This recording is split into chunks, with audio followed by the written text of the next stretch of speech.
ሰው በክርስቶስ ያላመኑ ሰዎች የተናገሩትን ነገር እንደ ሃይማኖት ማስረጃ እየወሰድን ኢየሱስ እኮ ቤልዙቤል አለበት ይባላል። ሎቱ ስብሐት እኛ አንልም። ኢየሱስ እኮ አጋንንትን የሚያወጣው በአጋንንት አለቃ ነው ይባላል። በጌታ በኢየሱስ ስም እንደዚህ እኛ አንልም።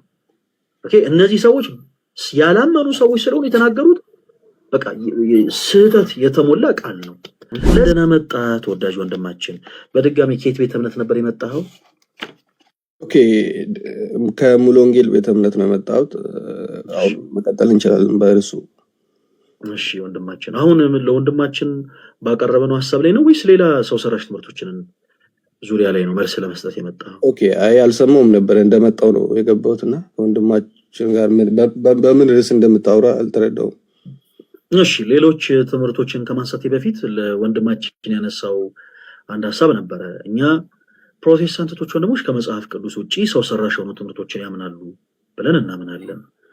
እና ከዛ ውስጥ አንዱ ደግሞ ለምሳሌ አንድ ሰነፍ ሰው ምን ሲናገር ሰማው፣ ማርያም ከክርስቶስ ኢየሱስ ውጪ ሌሎች ልጆች አሏት ምናምን እያለ ሲናገር ሰማው። በጣም የሚገርመው ነገር መጽሐፍ ቅዱስን ይዞ ነው የሚናገረው። እና ይሄ ነገር የፕሮቴስታንቶች ትምህርት ላይሆን ይችላል። እስቲ ከፕሮቴስታንቶች ጋር ዲስከስ እናደርግበት ስንል በጣም ብዙዎች ኦፍ ኮርስ ይሄማ ትምህርታችን ነው ብለው ገንዘብ አድርገው ሲያወሩበት አየሁኝ። እና ሶላ አንተስ እንዲህ ብለህ ታምናለህ ወይ?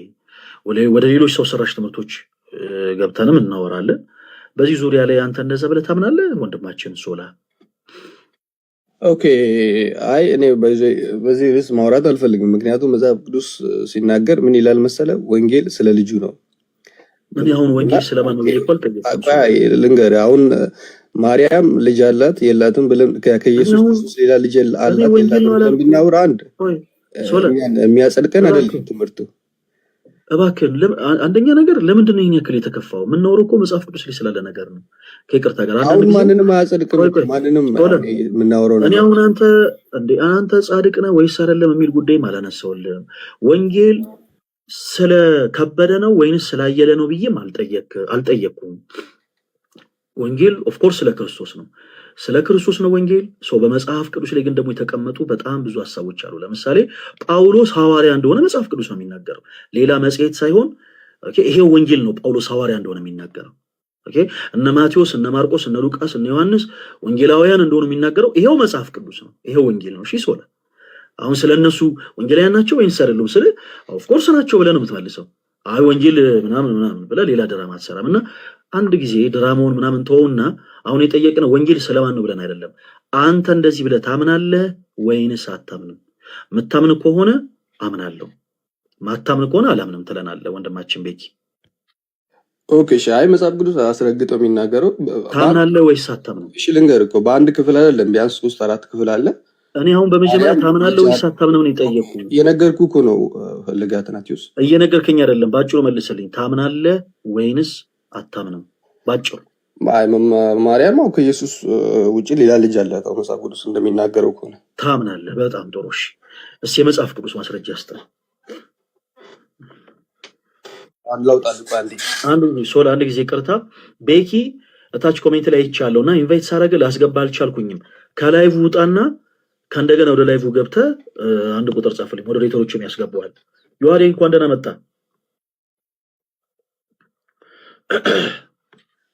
እንዴት ነው ዲያቆን? ሰላም ነው? ደህና ነህ ወይ? እንኳን አደረሰ። እንኳን አብሮ አደረሰ። ዮሐዴ ልክ ፕሮፋይልን ባየው ቁጥር የብፁዕ አባታችን ያቡነ ሽኖዳ ፕሮፋይል ነው እና ሁልጊዜ ከድምጽ ጋር እንዴት ነው የሚመስለኝ እኔ ልክ እንደታቸው ነጭ ጽም ያለ እንዲህ ቃል ምናምን አድርገን እንሰላው ነው። እንደዛ ነው አግኝቼ በአካል ስለማላውቀው አይደል? እንደዛ ነው ያንተ ፊት? አዎ እንደው የሚገርም የሆነ ጺም የሌለኝ ምናምን አድርገው ነው ብዙ ሰዎች ቢስሉኝ፣ ግን ያው እንደሳቸው ነኝ። ነገር ባይዘው የሆነች ሙስሊም እኔ ነበር የምመስላት የሆነ በቃ ሊትራሊ እኚ ነጭ ጺም ያላቸው ሰው እያለች የሆነ ዛሬ እንኳን ደህና መጣሽ የኔ አባት። ስላየው በጣም ደስ ብሎኛል። በጣም ጠፍተሃል። እኔን ወንድማችሁን ብትፈልጉኝ ደስ ይለኛል። ታው ግድ የለም በጣም ብዙ ወጪ አላስወጣችሁም። ሻይ ቡና ምናምን ትንሽ ነው ያው ብዙ ብር ስለማናወጣ ኧረ አሁንማ በደንብ ነው የምንፈላለገው። ጾም ገባ። አንተ ከጾም ውጭ ነው ማትቻለው፣ ጾም ገብቷል። ምንም የፈለከው በቃ እንደዛ ከሆነ እሺ እንፈላለጋለን። ይዋዲ እሺ። አሁን ቅርብ ሰዓት የገባችሁ እህቶች ወንድሞች፣ ርዕሳችን የፕሮቴስታንቲዝም ሰው ሰራሽ ትምህርቶች ነው። ከመጽሐፍ ቅዱስ ውጪ ያለ ትምህርታቸው ነው እያወጣን ያለ ነው እና አይ ትምህርታችን መጽሐፍ ቅዱስ የመሰረት አለው የሚሉ ፕሮቴስታንቶች ገብተው ምላሽ ይሰጡናል። ኦኬ እሺ። ሶላ ወንድማችን የመጽሐፍ ቅዱስ ማስረጃ ታወጣ ነበር። እሺ ምን ላይ እንውጣ? ኦኬ አይ ሁለት ክፍል አውጥቻለሁ። ማቴዎስ 12 እና ማቴዎስ 13 ያለውን ክፍል አውጥቻለሁ። እሺ ከዛም በኋላ ችግር የለውም አስረዳለሁ እኮ። አንብብልን እና አስረዳን። ኦኬ ያውጣው። ኦኬ ገናም ለሕዝቡ ሲናገር እነሆ እናቱና ወንድሞቹ ሊያነጋግሩት ፈልጎ በውጭ ቆሞ ነበረ። አንዱም እነሆ እናትህና ወንድሞች ሊነጋገሩ ፈልጎ በውጭ ቆሞ አለው ኢየሱስ ክርስቶስን። እሱ ግን ለነገረው መልሶ እናቴ ማናት? ወንድሞችስ እነማን ናቸው አለው። ልጁንም ወደ እርሱ ደቀ መዛሙርቱን ዘርግቶ እነሆ እናቴና ወንድሞቼ በሰማያት ያለውን የአባቴን ፈቃድ የሚያደርጉ ሁሉ እርሱ ወንድሜ እህቴም እናቴም ነው አለ። ቀጥሎም ደግሞ ማቴዎስ ወንጌል ምዕራፍ 13 ያለው ከቁጥር 51 ያለውን ላንብብልህ። ቆይ በዚህ ክፍል ያለው ብዙም ሳንርቅ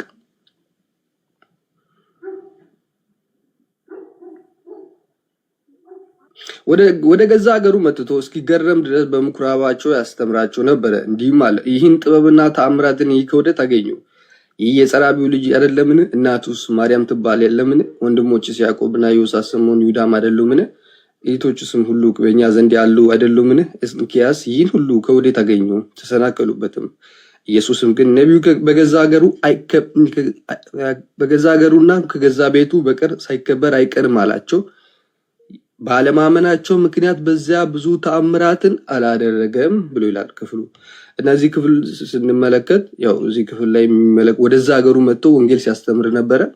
እዚህ የገዛ ሀገር ያሉት አንዳንዶቹ ኢየሱስ ክርስቶስን በቅርበት እንደሚያውቁና ኢየሱስ ክርስቶስ ስለሚያውቁ ወንድሞቹንም ስለሚያውቁ ከማን ጋር እንዳደገ ስለሚያውቁ በኢየሱስ ክርስቶስ እንደተሰናከሉ፣ ምክንያቱም ስለሚያውቁት ማለት ነው። ኢየሱስ ክርስቶስ ሙሉ በሙሉ ስለሚያውቁ እንዴት ሊያስተምር ቻለ ብሎ ተሰናከሉ ይላል ክፍሉ ሲያስተምርና ከዚህ ክፍል የምንረዳው ኦልሬዲ ባጭሩ ያው ብዙም ሳንሄድ ኢየሱስ ክርስቶስ ወንድሞች እንዳሉት እህቶች እንዳሉት ያው ልንረዳ እንችላለን። ያው እጅ አጣመን ሌላ ትርጉም እስካልሰጠን በስተቀር ማለት ነው። ጨረስክ ሶላ? ያው ጎይድ እሺ። የሰጠኒ መጽሐፍ ቅዱስ ጥቅሶች በአጠቃላይ አሁን አንተ ላልከው ሰው ሰራሽ ትምህርታችሁ ማስረጃ ሊሆን የሚችል አይደለም። ድንግል ማርያም ልጆች አሏት የሚል ሀሳብን የሚያሳይ አይደለም። የማቴዎስ ወንጌል ምዕራፍ 13 ከቁጥር 54 ጀምሮ የሰጠንን የመጽሐፍ ቅዱስ ክፍል እኔ ደግሜ ላንብበው እንዲሁ በቃሌ ስለማውቀው ልበልልህና ከዛ በኋላ ወደ ጥያቄዎቹ አልፋለሁ። የማቴዎስ ወንጌል ምዕራፍ 13 ከቁጥር 54 ላይ ወደ ገዛ ሀገሩም መጥቶ ሲገረሙ ድረስ በምኩራባቸው ያስተምራቸው ጀመር እና ይህን ሁሉ ጥበብና ተአምራት ይህ ከወዴት አገኘው? ይህ የጸራቢው የዮሴፍ ልጅ አይደለም እንዴ? እናቱስ ማርያም ትባል የለም? እህቶቹስ ሁሉ በእኛ ዘንድ ያሉ አይደሉም? ወንድሞቹስ ያዕቆብ፣ ይሁዳ፣ ስምዖን፣ ይሁዳ አይደሉምን? እንኪያስ ይህን ሁሉ ጥበብ ይህ ከወዴት አገኘው? ይላል ይሄ የመጽሐፍ ቅዱስ ክፍል። ወንድማችን ሶላ ይህንን የመጽሐፍ ቅዱስ ክፍል እስቲ እናንተ በደንብ እየተወያየንበት እንሂድ። በመጀመሪያ ደረጃ እንዲህ አይነት ቃልን የተናገሩ ሰዎች፣ በክርስቶስ ላይ እንዲህ አይነት ንግግር የተናገሩ ሰዎች በክርስቶስ የሚያምኑ ሰዎች ናቸው ወይንስ የማያምኑ ሰዎች ናቸው? ወንድማችን ሶላ አንድ ጊዜ እነዚህን አጫጭር ጥያቄዎች አጠራጠር አድርገህ መልስና ብለን ሙቭ እናድርግ ወደፊት።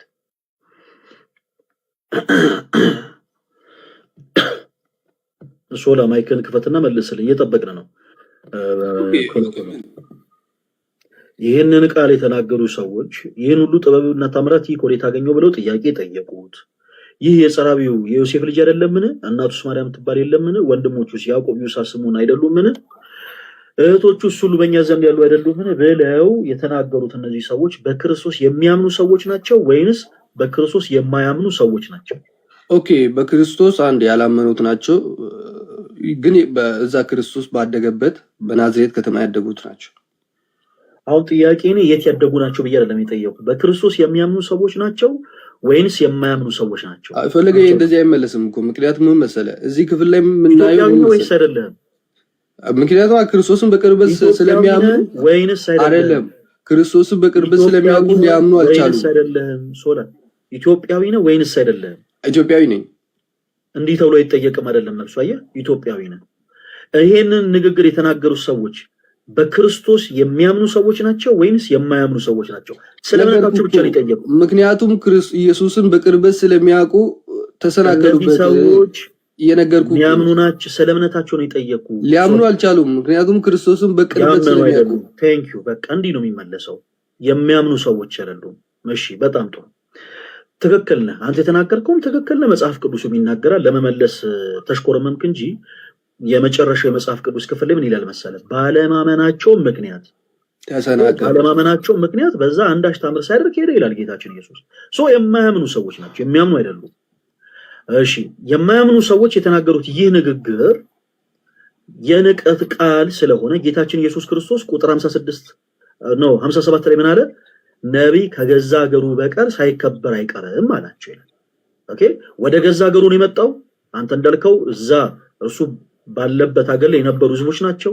ወደ ገዛ ሀገሩ ከመጣ በኋላ እነዚህ ሰዎች የተናገሩትን ንግግር ሰምቶ ነቢይ ከገዛ ሀገሩ በቀር ሳይከበር አይቀርም ብሎ ተናገረ ጌታ ኢየሱስ። ምን ብለው የንቀት ቃል ተናግረው ነው እንደዚህ ያለው ጌታችን ኢየሱስ? ምን አይነት የንቀት ቃል ተናግረውት ነው? አይደለም፣ ምንም ንቀት ቃል አላወሩም። ያወሩት ነገር ቢኖር በክርስቶስ ኢየሱስ ስላላመኑት ነው ጻፊው እየተናገረ ያለው። ምንም የንቀት ቃል አልተናገሩም። እሺ፣ እንለፈው።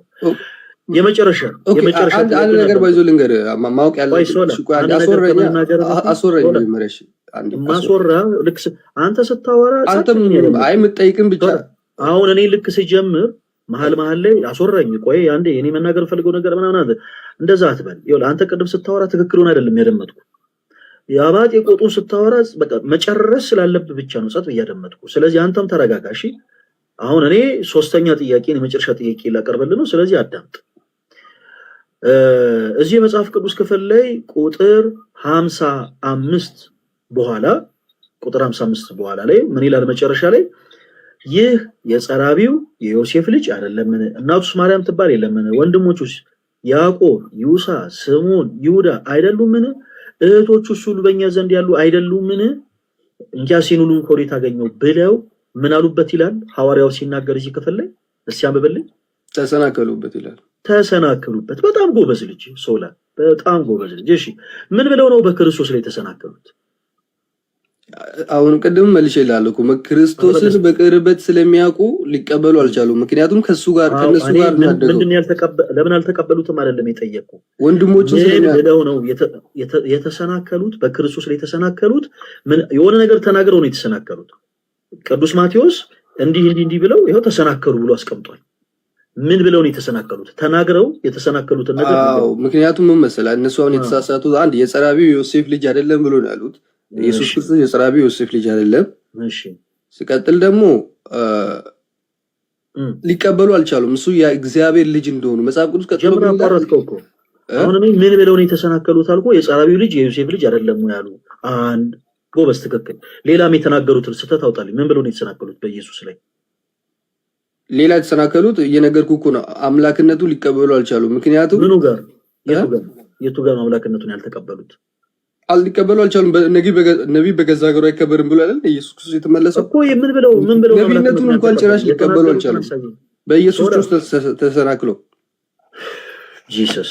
ለማንኛውም ሶላ የሰራውን ስህተት ልንገርህ በቃ ባጭሩ፣ ብዙ ታይም ወሰድ ስለሌለብን ልንገርህ ባጭሩ። ምን አለ መሰለህ፣ አንደኛ ትልቅ የሰራው ስህተት አንተ ብቻ ሳትሆን ሙሉ በሙሉ እሺ ኮንክሉድ ከመስጠት በፊት አንድ ክፍል ላንብብልህ። ኮንክሉድ ከመስጠት በፊት እየሰጡ አይደለም። ተረጋጋና አዳምጠኝ እባክህ።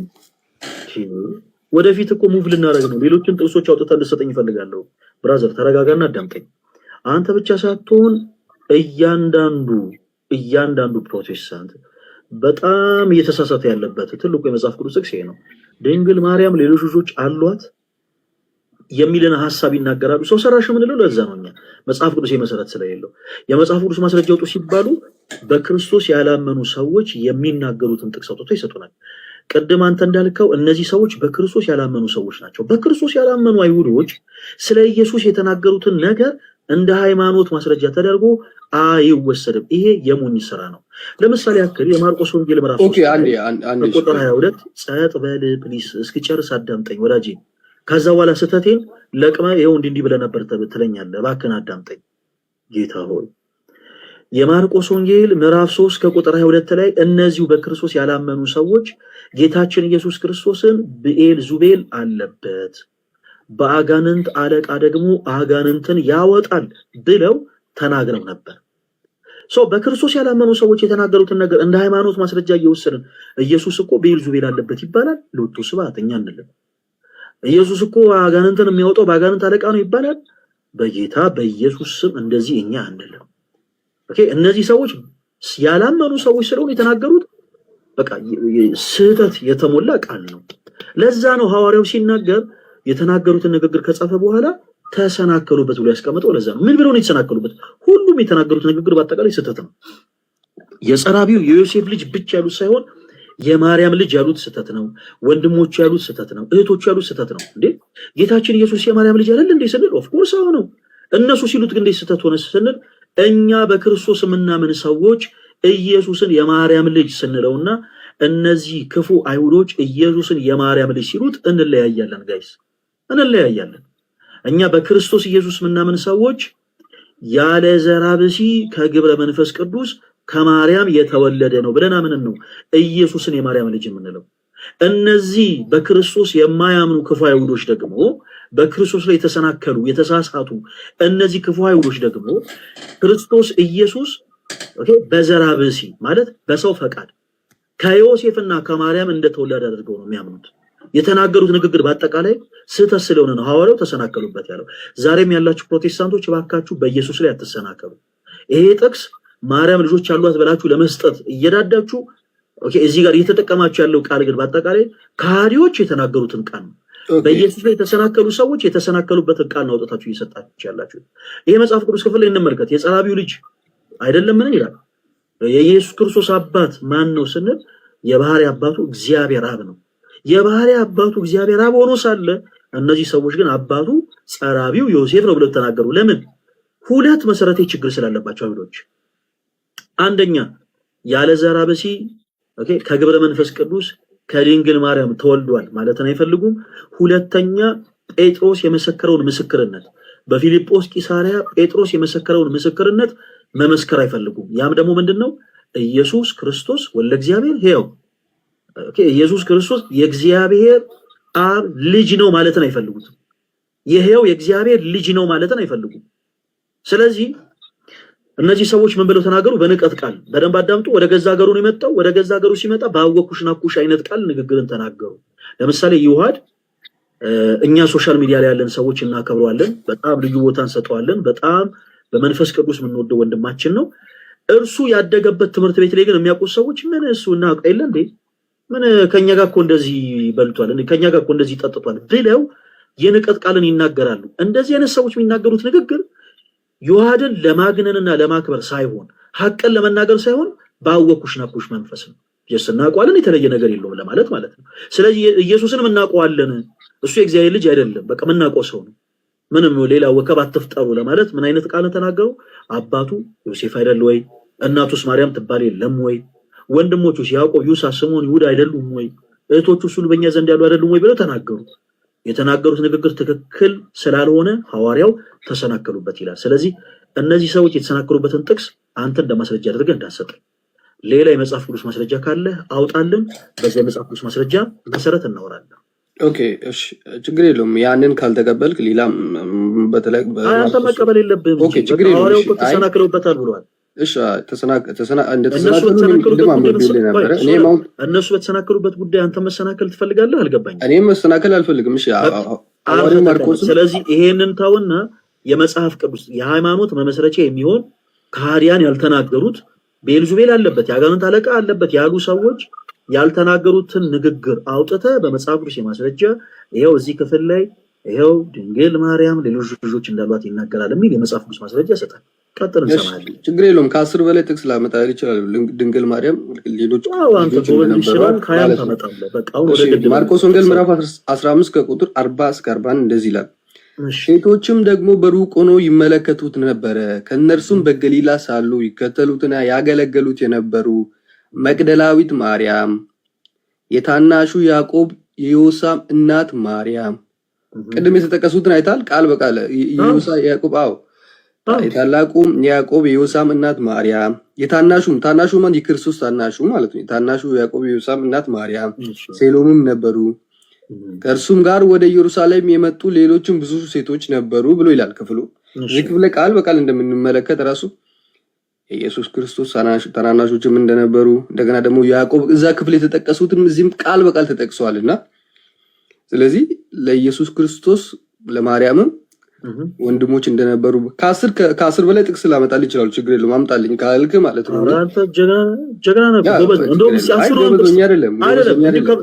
ቆይ ከምትፎክርበት፣ ከምታፏጭበት፣ ከምትሸልልበት ሁሉንም ጥቅስ ቁጠሩ። ይኸው አሁን 10 እንቆጥራለን። ሌላም ጥቅስ አምጣለን። 10 እንፈልጋለን። ቀጥል።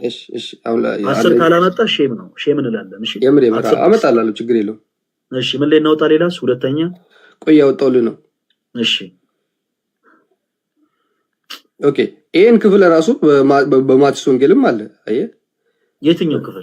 ያ አሁን ቅድም ያነበብኩልህ ክፍል እሱን አውርተንበት ጨርሰናል። ሌላ 10 ጥቅስ አምጣ ብራዘር። አሁን ስትፎክር ስትሸልል ስለነበረ ኢየሱስን ማቴዎስ ወንጌል ምዕራፍ 27 ኦኬ ያነበብኩልህ እኮ ይሄንም አንብብ። ሌላ ጥቅስ ስጠን። እሺ ይሄንም አንብብ። ማቴዎስ ወንጌል ምዕራፍ 27 ከቁጥር 55 ያለውን። እሺ ምን ይላል? ኢየሱስን ያገለገሉ ከገሊላ የተከተሉት ብዙ ሴቶች ከሩቅ ሆነው ሲመለከቱ ነበረ። በዚያም ከእነርሱም መግደላዊት ማርያም፣ የያዕቆብና የዮሳ እናት ማርያም፣ የዘብዴዎስ ልጆች እናቶች ነበሩ ብሎ ይላል። እሺ ሁለት ሁላችሁም አዳምጡ። ሁለት እሺ ቀጥል። እሺ ችግር የለውም እኔ ያመጣላለሁ። እሺ ጴንጤ በጥቅስ አይታመም ባይዘይ። ችግር የለውም። እሺ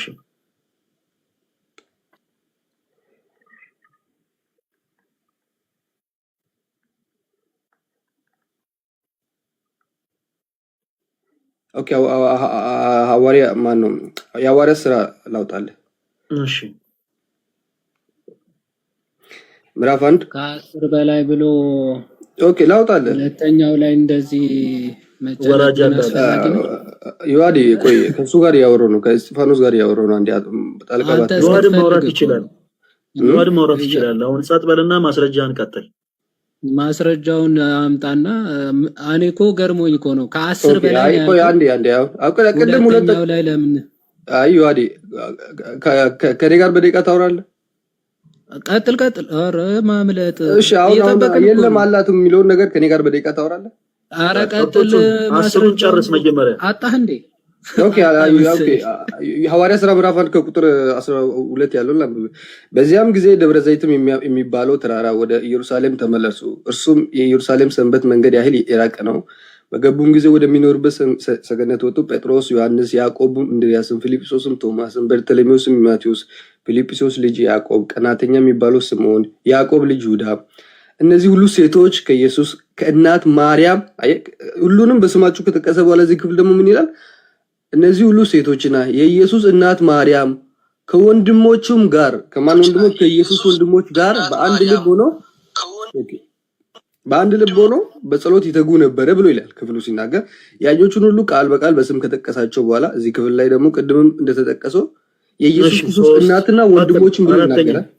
አራተኛ 10 እንሙላ 10 እንድንሞላ ማብራራቱን ተወውና ጥቅሶቹ እሺ ያወጣውልህ ነው። እሺ ቆይ 3 እሺ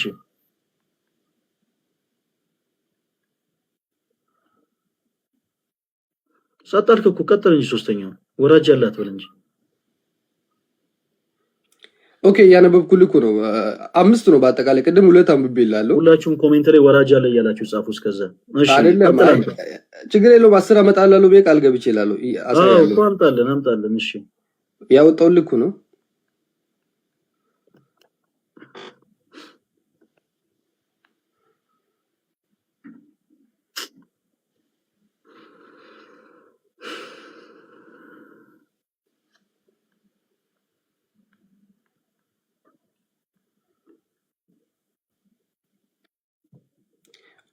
ኦኬ ማርቆስ ወንጌል ምዕራፍ 6 ያለውን አምቤላለሁ።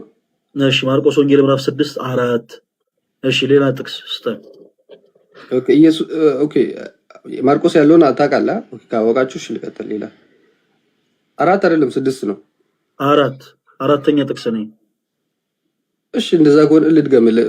አትርገምልን። 4ኛ ጥቅስ ላይ ነን። አትርገምልን። ማቴዎስ 12 ጊዜ አታባክን። 4ኛ ላይ ነን። ቀጥሎ ወደ ማቴዎስ 12 ያለው ፉከራና ሽለላውን ተዋውና 4ኛ ላይ ወደ ፊት ቀጥል።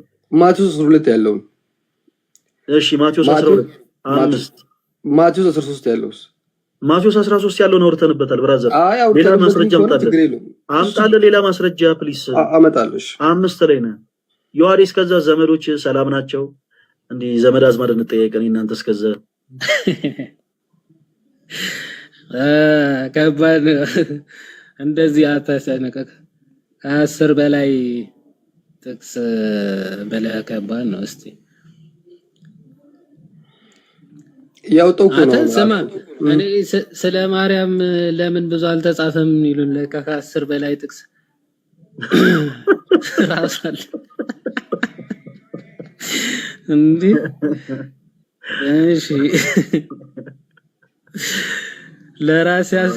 ለራሲ ቆርሶ ያሳንስ እኮ ነው ትቀለ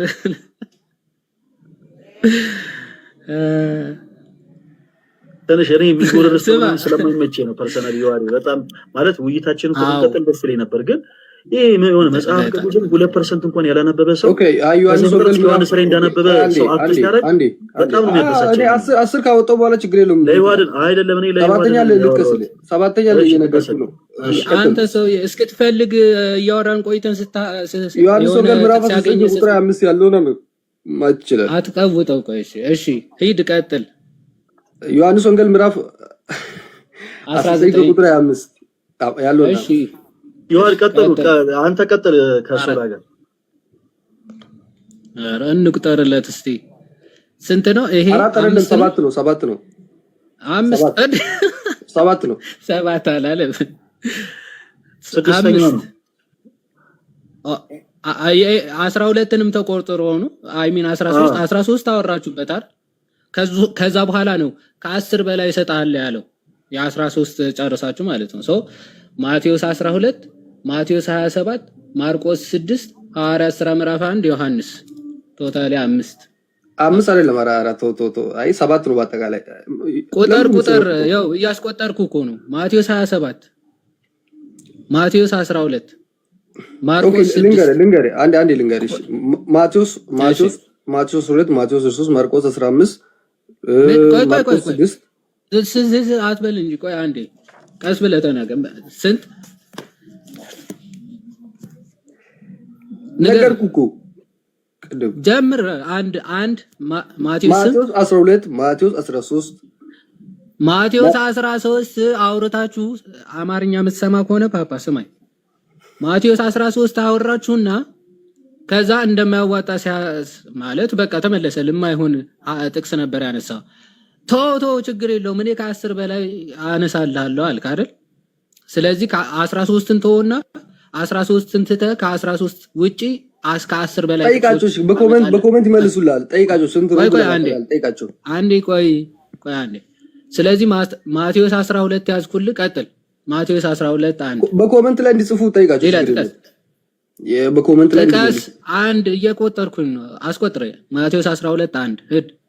ማቴዎስ 12 1 ማቴዎስ 13 እሺ ማቴዎስ 3 ካልፈለግ እሺ ማርቆስ 6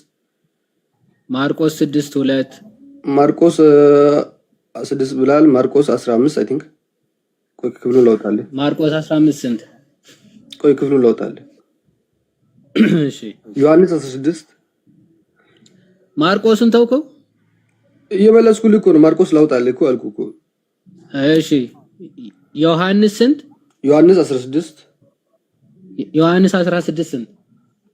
ዮሐንስ 6 25 19 ነው። እባክህ ኦኬ 19 እሺ እያረምን እንቀበል እንጂ እሺ 3 አይ በቃ እናንተ ሌላ ነገር ነው ጀመራችሁ። ቀጥል። አሁን ቅድም ጠቀስኩልህ አይደል? አይቻልም። እየቆጠርም ሀለ ያታልቅ 3 ሂድ።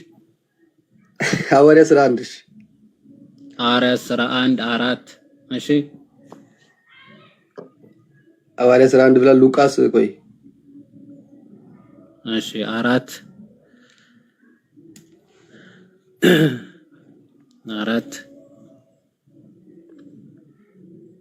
ረስቻለሁ። ቆይ አንዴ እያስታውስኩ ነው። እሺ ማርቆስ 15 ብላል። ማርቆስ 15 ስንት? 15 30 47 ይቅርታ 47 ኦኬ እሺ የዮሳ እናት ማርያም የሚለው 47 አዎ እሺ ይሁን። እሺ ዝም ብሎ እንትን እንበልና ጥቅሶቹ በኋላ ስለሚታዩ ችግር የለም። እሺ 5 ማርቆስ 15 ማርቆስ 16 ማርቆስ 16 ስንት? 16 1 ማለት ማርቆስ 16 1 ምን የሚለው ነው? ምን የሚለው ከቻት ጂፒቲ እያየ ነው።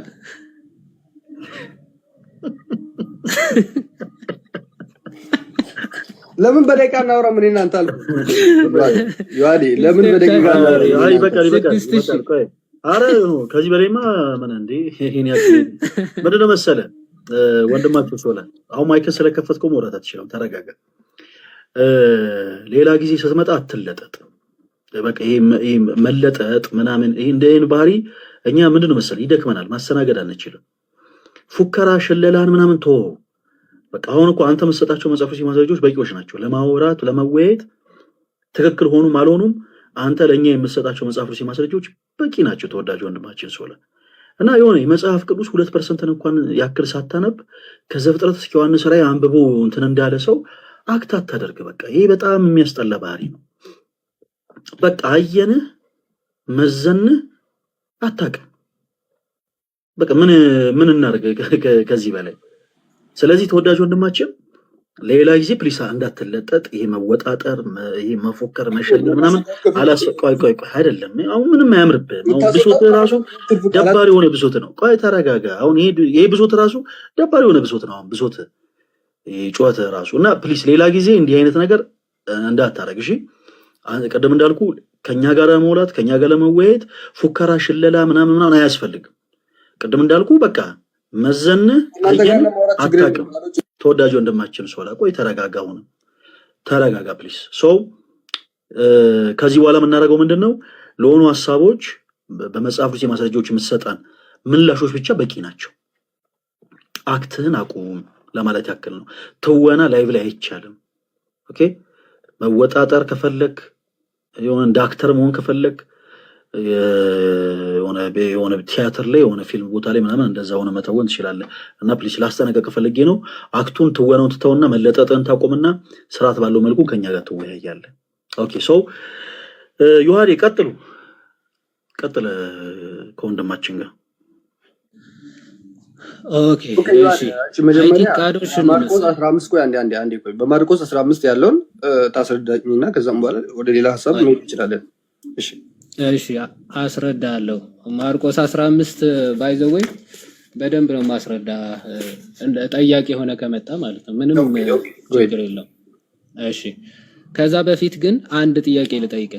አንድ ሪል ኩዊክ የማርያም ልጆች ተብሎ ማለት ክርስቶስ የማርያም ልጅ ወይም ደግሞ የክርስቶስ እናት ተብላ ተጠቅሳለች መጽሐፍ ቅዱስ ላይ ቃል በቃል ክርስቶስ የድንግል ማርያም ልጅ መሆኑ እሷ ደግሞ የእርሱ እናቱ ተብላ ተገልጻለች። ከእርሱ ውጪ ለሌላ እናት ተብላ ተገልጻለች ድንግል ማርያም። እዚህ 40 ላይ ያየን አይደል እንዴ? ቃል በቃል ተቀምጧል። ተቀምጦልሃል እኮ እዚህ ክፍል ላይ እናት ተብላ ማርቆስ 15 40 እስከ 41 ያለውን ቃል በቃል ተቀምጦልሃል። ኦኬ በጣም አሪፍ። እሺ አሁን እኔ በማስረጃ እየከፈትን ስለሆነ የምናየው በደንብ እሺ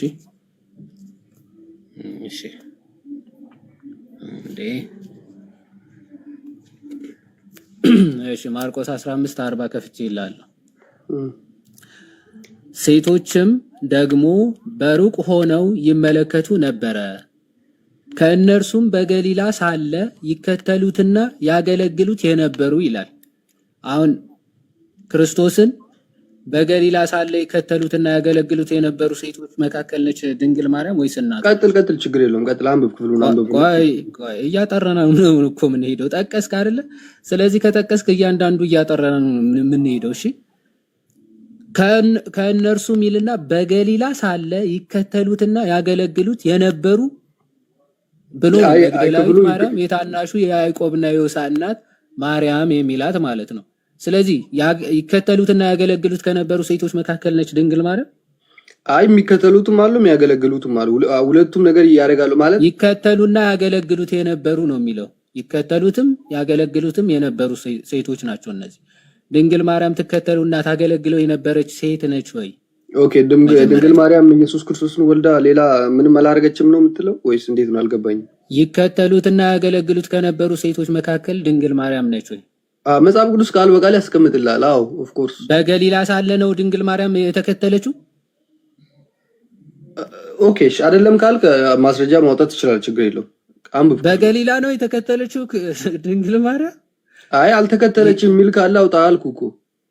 ድንግል ማርያም በገሊላ ነው ወይ የተከተለችው? ቃዶሽ አዎ እያልኩ እኮ ነው። አዎ እያልኩ እኮ ነው። እሺ አንብብ። ክፍሉን አንብብ። ወደ ሌላ ሰብላት ተመልከቱ። አዎ አለ። ቆይ ክርስቶስ ድንግል ማርያም ክርስቶስን የተቀበለችው ገና ማለት ትጸንሻለች ስትባል በመላኩ ሲበሰር ነው አይደል? የተቀበለችው አይደለም? ይሰማል ድምጼ? ይሰማል። አዎ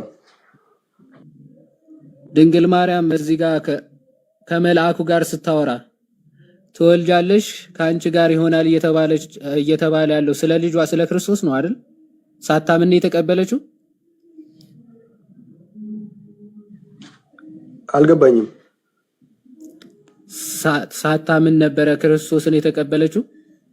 ወደ ገሊላ እስኪመጣ ድረስ ከሆነ ጠብቃ የተቀበለችው? ከዛ በፊት አልተቀበለችውም ነበር ክርስቶስን ማለት ነው አይደል? ታውቃለች። መልአኩም ቃል በቃል ነግሯት አልነበር እንዴ? ከአንቺ የሚወለደው የጌታ እዚህ ጋር ግን እያለ ያለው ማርቆስ ላይ ገብተው ከሆነ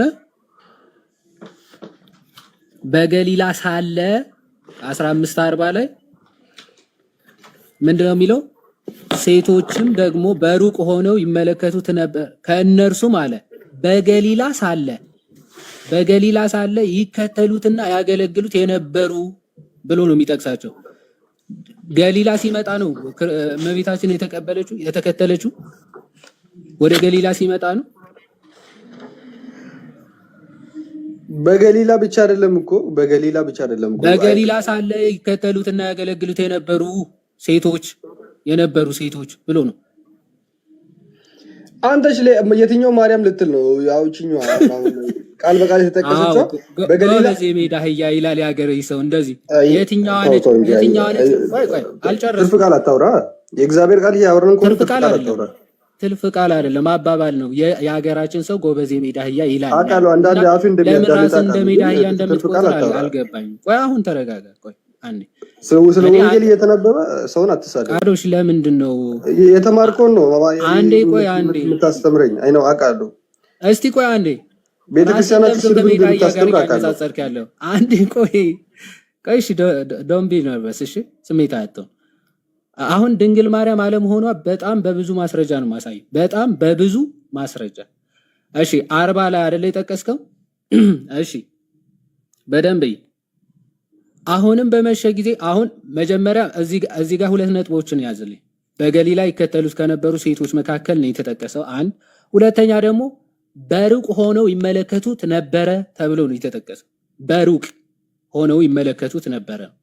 ሁለት ነጥቦች እዚህ ጋር ትይዝልኛለህ። ከዛ ደግሞ እዚህ ጋር ንወርድና 47 ላይ ከመቶ አለቃው ተረቶ በድኑን ለዮሴፍ ሰጠው፣ በፍታም ገዝቶ አውርዶ በበፍታ ከፈነው፣ ከአለትም በተወቀረ መቃብር አኖረው፣ በመቃብሩ ደጃፍ ድንጋይ አንከባለለ ይልና መግደላዊት ማርያም የዮሳ እናት ማርያም ወዴት እንዳኖሩት ይመለከቱ ነበረ ይላል አይደለ? ልክ ሲቀብሩት ወደ መቃብር ሲወስዱት ይሄን ሁሉ ሲከታተሉ የነበሩት ማርያም መግደላዊትና የዮሳ እናት የተባለችው እዚህ ጋር ያለችው ነች አይደል? ኦኬ አዎ አዎ እቺ ነች አይደል? ማርያም መግደላዊትና የታናሹ የያዕቆብና የዮሳ እናት ናቸው አይደለ? ይከታተሉ ነበር ወዴት እንደተቀበረ እየተባለ ያለ ሁለቱ ማርያሞች ናቸው አይደል? አዎ አዎ እቺ የኢየሱስ እናት ነች ብለህ ነው አንተ የጠቀስካት አይደል? ኦፍ ኮርስ የኢየሱስ እናት ማርያም ናት። ቢንጎ በደንብ እዩ። አሁን ይሄ መቼ ነው? ክርስቶስ ተሰቅሎ እስኪቀበር ድረስ ማርያም መግደላዊትና የዮሳ እናት ማርያም አልሄዱም አይደለ? በዚህ አውድ መሰረት ቃዶሽ እስኪቀበር ድረስ ይከታተሉ ነበር አይደለ? ይከታተሉት ነበር ይላል እኮ ክፍሉ። አሁን ምን ልታመጣ ነው ከዚህ ከመጽሐፍ ቅዱስ ውጪ? ምን እምጠይቅህን ብቻ መልስ፣ አትጨነቅ። ምን ሊያመጣ ነው ብለህ አታስብ። የምታምነውን መጽሐፉ የሚለውን ብቻ መልስ። ለመረዳት ችግር የለውም። አንተ አሁን ካረምከኝ ታረማው ችግር የለውም። አይደለችም ካልከኝ እስኪቀበር ድረስ ይከታተሉት ነበር ማርያም መግደላዊትና የዮሳ እናት ማርያም አይደል? ልክ ነኝ? ያው ቀጥላ። በጣም አሪፍ። አሁን ወደ ዮሐንስ ወንጌል ምዕራፍ 19 ቅድም ወደ ጠቀስከው ክፍል እንሄድና በደንብ እንመለከተዋለን። አሁን በደንብ አስተውሉ። እሺ ኦኬ 25 አካባቢ። እሺ ኦኬ ጭፍሮቹም እንዲያደረጉ ነገር ግን በኢየሱስ መስቀል አጠገብ ይላል። እሺ ቆይ እዛኛው ከሩቅ ሆነው ይመለከቱ ነበር አይደለም የሚለው ማርቆስ ወንጌል ላይ የምታስታውስ ከሆነ? አዎ እንደዛ ነው የሚለው። ቀጥልሽ። እዚህ ጋር ግን ምንድነው የሚለው? ነገር ግን በኢየሱስ መስቀል አጠገብ ማን ነበረች ነው የሚለው? እናቱ ይላል አይደል? ድንግል ማርያም የት ነበረች? በመስቀሉ አጠገብ አይደል የነበረችው? አንተ አብራራ፣ ችግር የለውም። አትጠይቀኝ እኮ ከጨረስክ በኋላ ጠይቀኝ፣ ችግር የለውም። እያንዳንዱ እየተግባባን እንሂድ ቃዶሽ። እሺ እታችም ላሉ አያችሁ፣ ለመረዳት ምናምን አይደለም። ያው ከመስቀሉ አጠገብ እናቱ አጠገብ ነች፣ እናቱ ይላታል። በቃ ስለ ድንግል ማርያም ሲወራ ሁልጊዜ የኢየሱስ እናት ነው የምትባለው። መለያዋ ራሱ እሱ ነው። ኢየሱስ እያለ የያዕቆብ እናት አትባልም። ኦኬ ሲጠራ ራሱ በአይሁዶች ባህልና ልማድ ራሱ በነገራችን ላይ በበኩር ልጅ ነው የሚጠራው። ኦኬ ወይ በበኩር ልጅ የመጀመሪያ ይጠራል። እንደዛ እየተጠራ ነው። ክርስቶስ እያለ የሆነ ላቲ ስብሐትና እንደዚህ አይነት ነገር የላትም። ግን ቢጠራ እንኳን ከተጠራ በበኩር ልጅ ነው የምትጠራው ማለት ስትጠየቅ አትመልስም። አሁን ሰው ሊያወራ ሲል ትደረባለህ። አዳም እኮ ታናሹ ተብሎ ኢየሱስ ክርስቶስ ሜንሽን ተደርጓል እኮ። ሚዩት አድርጋ አንዴ ቆይ እሺ። በመስቀል አጠገብ ማን ነበረች ይላል? እናቱ፣ የእናቱ እህት የቀሌዮጳ ሚስት ማርያም መግደላዊት ማርያም ቆመው ነበረ ይላል። በጣም በሚገርምህ እዚህ ጋር ነው ዋናው። እዛ ጋር እስኪቀበር ድረስ ነበሩ ይላል አይደለ? አሁን ማይክን ክፈት። እስኪቀበር ድረስ ነበሩ። መጀመሪያ የቀደሙን ጨርስ። ታናሹ ተብሎ ኢየሱስ ክርስቶስ ሜንሽን ተደርጎ ነበረ። አልተደረገም ካልከኝ ታናሹ ተብሎ ኢየሱስ ክርስቶስ አይደለም። የኢየሱስ ክርስቶስ ታናሾቹ ተብሎ አልተጠቀሱም? ኢየሱስ ክርስቶስ ታናሾቹ ተብሎ ታናሾቹ ተብለው እሺ፣ አምጣው። ታናሾቹ የኢየሱስ ክርስቶስ ታናሾቹ የተባለው አምጣው። እሺ፣ ጥቅሱ እሺ፣ 41 አውጣ። ታናሹ የተባለው የማን የትኛው 41? ማቴዎስ 41። ማቴዎስ 41። ኦኬ፣ ማርቆስ 41። ይቅርታ፣ ማርቆስ ቀደም 16 41 15 ነው። ማርቆስ 15 በመጀመሪያ ምዕራፉ ይኸው ታናናሾቹ የኢየሱስ ታናናሾች ተብለው ተጠቅሰዋል ነው ያለው። እሺ እንሂድ እስኪ 41 ይኸው 41 ሴቶችም ደግሞ በሩቅ ሆነው ይመለከቱ ነበረ። ከእነርሱም በገሊላ ሳለ ይከተሉትና ያገለግሉት የነበሩ መግደላዊት ማርያም፣ የታናሹ ያዕቆብና ታናሹ ማን ነው? ታናሹ ተብሎ የታናሹ ታላቁ ማን ነው? እዛ ክፍል ታናሹ ያዕቆብ ከሌላ ያዕቆብ ስላለ። አቤት አንተ በዚህ እውቀት ነው። አንተ በጣም የእውነት አንተ ፈርቆይ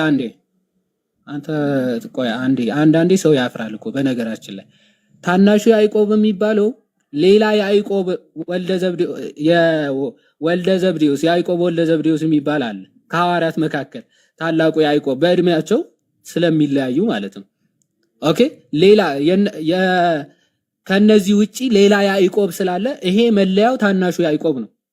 ኦኬ የታናሹ ያዕቆብ ተብሎ ነው የሚጠራው እንጂ የኢየሱስ ታናሽ እያየ ነው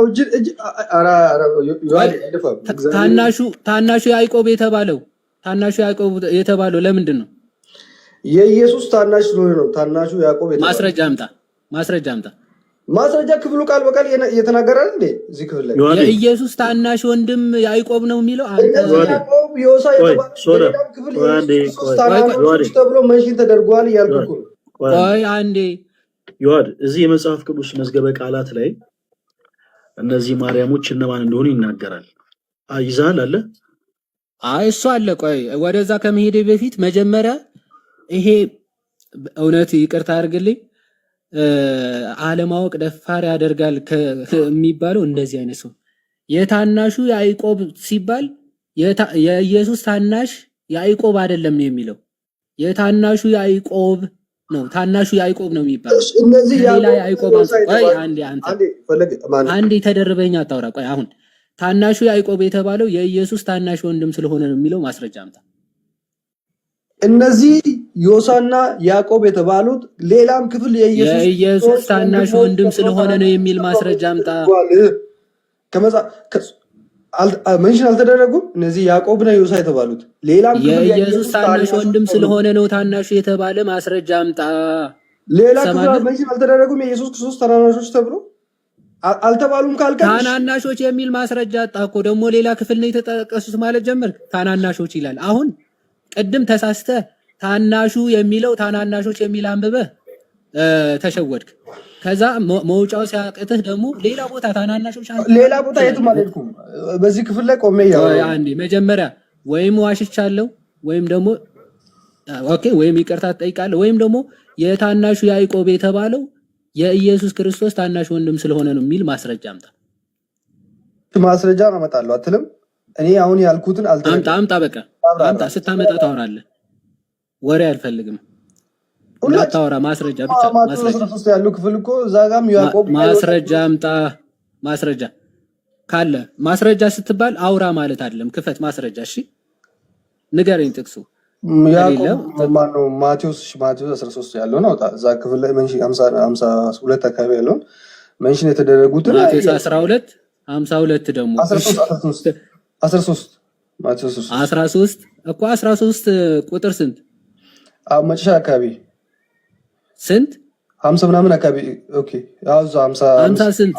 55 አዎ እዚህ ጋር እሺ ኦኬ ተመልከቱ። እናቱስ ማርያም ትባል የለምን? ወንድሞቹስ ያዕቆብና ዮሳ ስምዖንም ይሁዳም አይደሉምን? ይላል። ስለዚህ እዚህ ክፍል ላይ ወንድሙ የሚል የት አለ? የኢየሱስ ክርስቶስ ወንድም ተብሎ እዚህ ክፍል ላይ ተጠቅሷል እኮ ያልኩት። ታናሽ ወንድሙ ስለሆነ ነው ታናሹ የተባለው የሚል የት አለ? ቅድም እዛ ክፍል ላይ ታናሹ ተብሎ አልተጠቀሰም እንዴ? በሁለቱም እኮ መጽሐፍ ቅዱስ የኢየሱስ ታናሽ ወንድም ስለሆነ ነው ትንሹ የተባለው የሚል ማስረጃ የት አለ? አደ ዮሐድ እኔ ያልኩትን አልተረዳኝም። መጀመሪያ እኔ ያልኩትን መጀመሪያ ከተረዳኝ ሚዩት አድርግ። አንተ በጣም ቀለኛ ሰው ነህ። አንዴ ታናሹ የተባለው ላሳያችሁ። አንዴ ላሳያችሁና አንተ ምንም አታውቅም።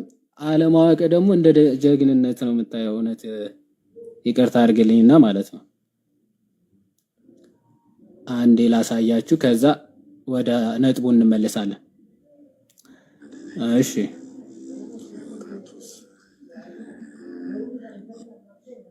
ሶሪ መዝሙር ተከፈተ።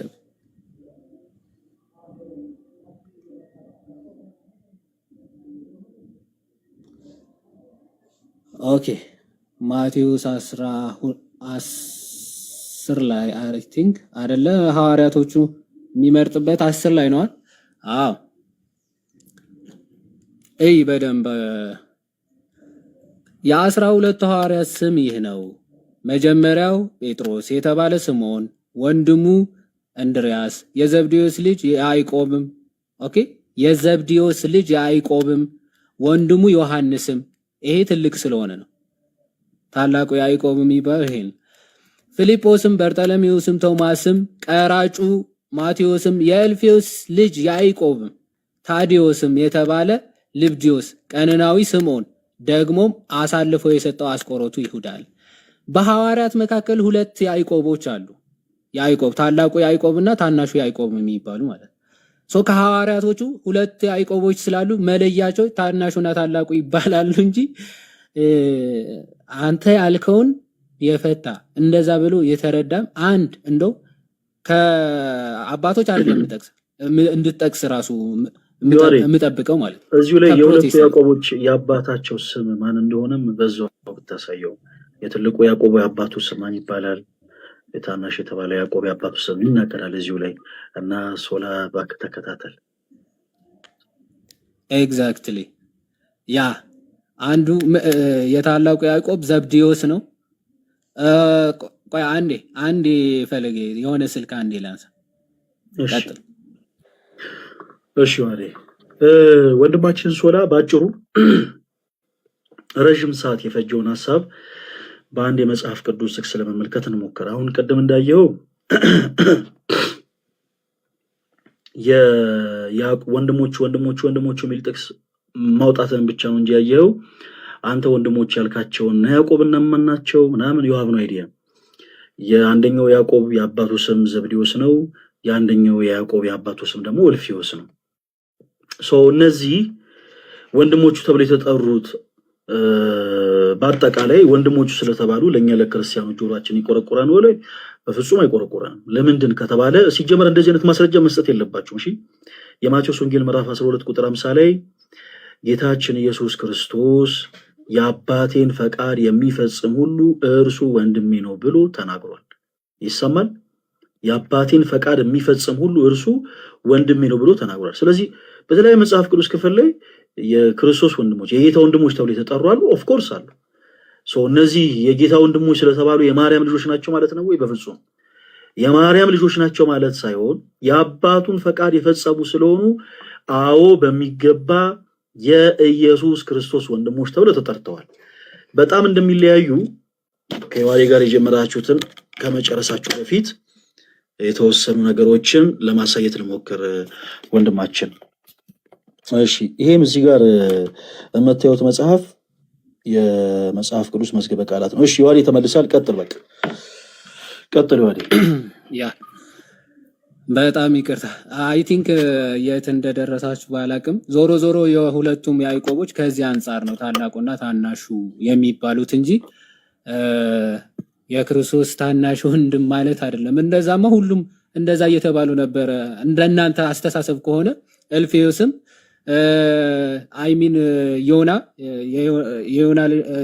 ዮሳ ማለት ነው። ዮሳም ታናሹ ዮሳ ምናምን እየተባለ ነበር የሚጠራው እንደናንተ ሐሳብ ከሆነ ማለት ነው። ያዕቆብ የተባለው ግን ከሐዋርያቶቹ አንጻር መሆኑ ነው። ወደ ማርቆስ ሐሳብ እንምጣና ወደ ማርቆስ ሐሳብ እንምጣና ቅድም ምን ብለህን ነበረ የምታስታውስ ከሆነ ቃዶች ሁለቱም ማርያሞች ምን ነበሩ ብለናል? እስኪቀበር ድረስ አዎ ይከታተሉ ነበር፣ እዛው ነበሩ ብለናል። እስቲ ቅዱስ ዮሐንስ እንደዛ ይለናል። የምር ማንተ እንዳልካት የያዕቆብና የዮሳ እናት እመቤታችን ከሆነች እስቲ ቅዱስ ዮሐንስ ምን ይላል ስለ እመቤታችን? ዮሐንስ 19 ላይ እንሄዳለን የቅድሙ ክፍል። እሺ ከቁጥር 25 እሺ መጀመሪያ አጠገቡ ነበረች። ከዛ በኋላ እናቱ ብሎ ስፔሲፊካሊ እሷን ጠራ። ከዛ የእናቱ እህት ሌሎቹ በልጆቻቸው በባሎቻቸው ምናምን ይለያቸዋል።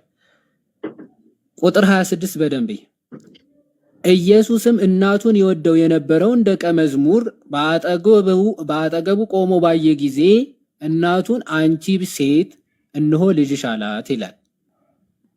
ይሄ ጌታችን ቅድስ ስጋው ከቅድስ ነፍሱ ከመለየቱ በፊት ነው አይደል እየተናገረ ያለው። ቃሮስ ማይከን ክፈቷል። በጣም ጥሩ። እነሆ ልጅሽ ብሎ ነገራት። እሺ ከዚህ በኋላ ደቀ መዝሙሩን እናትህ እንኋት አለው ይላል። ዮሐንስን ደግሞ ምን አለው? እንኋት እናትህ ብሎ ሰጠው አይደል? ቃሮስ አትዝጋ ማይከን አንዴ እችን እስክንጨርስ ምን ለዮሐንስ ደግሞ ያው እናትህ ብሎ ሰጠው አይደለ? ኦፍ ኮርስ yes ኦኬ ዮሐንስ ይሄኛው ዮሐንስ የሷ ልጅ ነው ላቲ ስብሐትና ዮሐንስ የተባለው ዮሐንስ ኦፍ ኮርስ የሷ ልጅ ነው። ኦኬ አይደለም ያልከኝ ነው። እሺ አይ ነስ ጀመር ቀጥልሽ አውራ አረቃዶች ፕሮ ራሱ እንዳይሰሙ እባክህ። ይሄ ወንጌላዊ ዮሐንስ ነው አይደል? ይሄ ቀጥልሽ አንብባልኩ እኮ ችግር የለውም። ከዛም በኋላ አይ በቃ አንተ ምንም ስለማታውቅ እውነት ለምናገር በቃ ዝም ብዬ አይ ፐርሰናል ብዙ ጊዜ